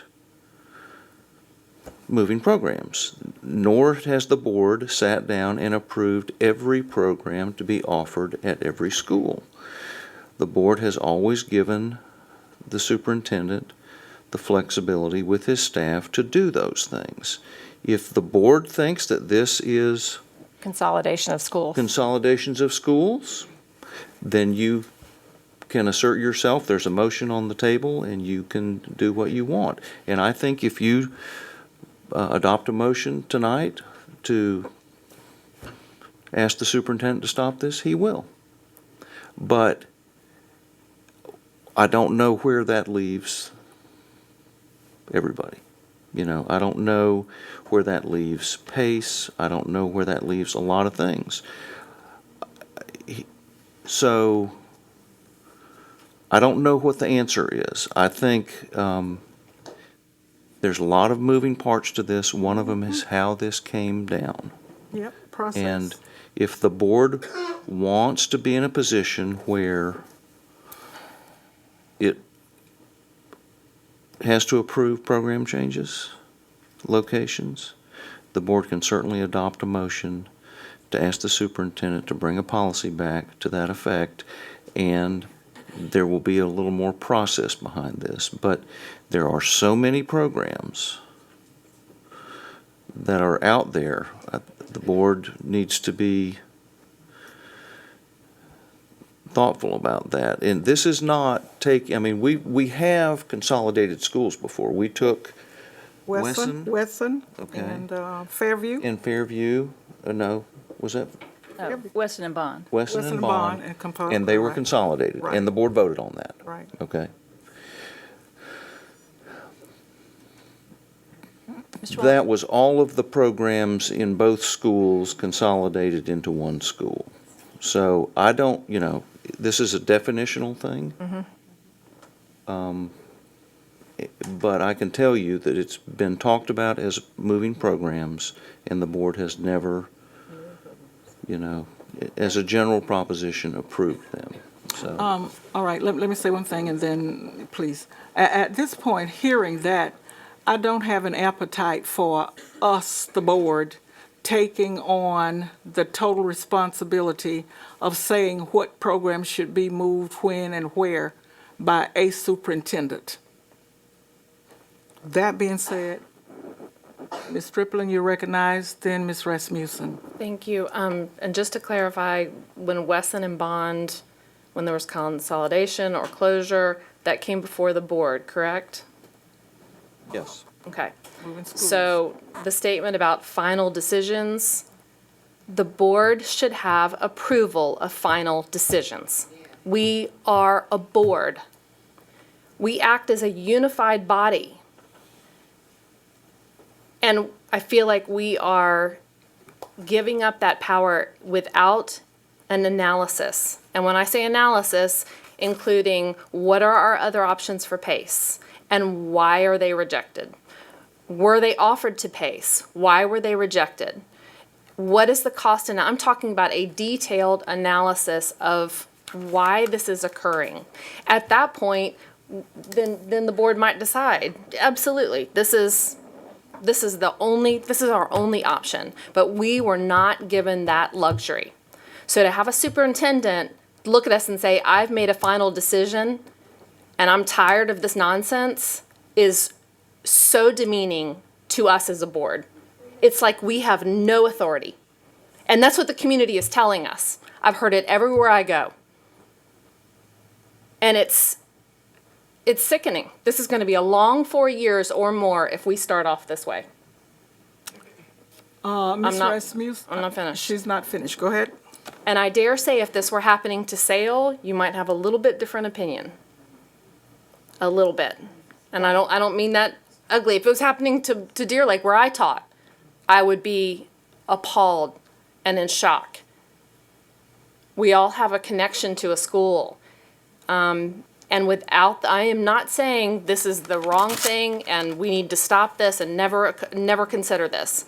I am asking for the consideration to be given all of the information, all of it, to make the best decision we can. And you're right, decisions are tough. And I was not here when y'all had to face some very tough ones, but you were included in the process. Your opinion was validated. It was asked for, and ours has not been. Ms. Rasmussen, you're recognized. I'm not sure who to direct this question to, but how is a school defined? Doesn't it have a cost center number or something? What is the distinction between a school and a program? Because to me, we are consolidating schools. But legally, definitively, is there a cost center that is assigned to a school? And does ACE have its own cost center? And then does PACE have its own cost center? And then or within ACE, I mean, What's the difference between a program and a school? Yes, ma'am, they do have their own cost center, and they would continue to have their own cost center. But my question I'm trying to get to, are we consolidating schools or are we moving programs around? We're moving programs. They still have their own independent cost center. ACE is just going to move into the empty location at Lively, the empty Building 14. But But the school still has its school number. It's still ACE. In front of the school, it's going to say Adult and Community Education. The AD program is still going to have, I'm not sure the AD program it doesn't have a school number, but PACE will continue to have its same school number as it transitions from one site to the other. We're not consolidating programs, we're moving them. So you're not consolidating schools? I'm not consolidating schools, we're just relocating. And I need to take a deep breath too. I was going to say, I don't know if there's a way would you be willing to consider putting this on hold until our next meeting, giving us all a chance, take a big deep breath? I think, what really, never mind whether it's statutorily defined, the fact of the matter is that tonight, we voted on a flippin' copy machine lease. And we're not being asked or allowed to have a role in something this big. Madam Chair, real quick, if you don't mind. Yes. No. I'm gonna bring it to you. I will bring it to the board at the next meeting and let y'all, because I want you involved, I want you to have input, okay? I will bring this to the board for you to have input and for you to talk. If you can vote against it, you can vote for it, it's your prerogative. This is our school system, it's not mine. Okay, I'm just simply doing what I think's best.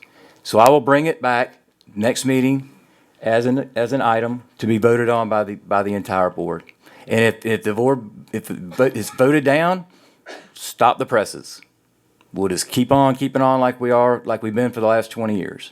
Okay? But I will bring it back for the board to vote on. Would you, Madam Chair, may I? Yes, Ms. Would you Rasmussen. please ask either yourself or your staff to look at the points, the questions that have been raised that I sent in an email, and I asked for a point counterpoint on each thing so that we can get some clear information, because you and your staff are saying one thing, that we're hearing something different here, and I don't know.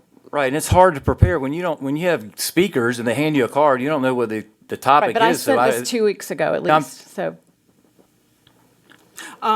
May I please just interject a little more? Woosah, right here. I want us to do this. I want us to keep in mind that while we are elected from individual districts, we still have responsibilities for all of the students. I don't want us to lose that.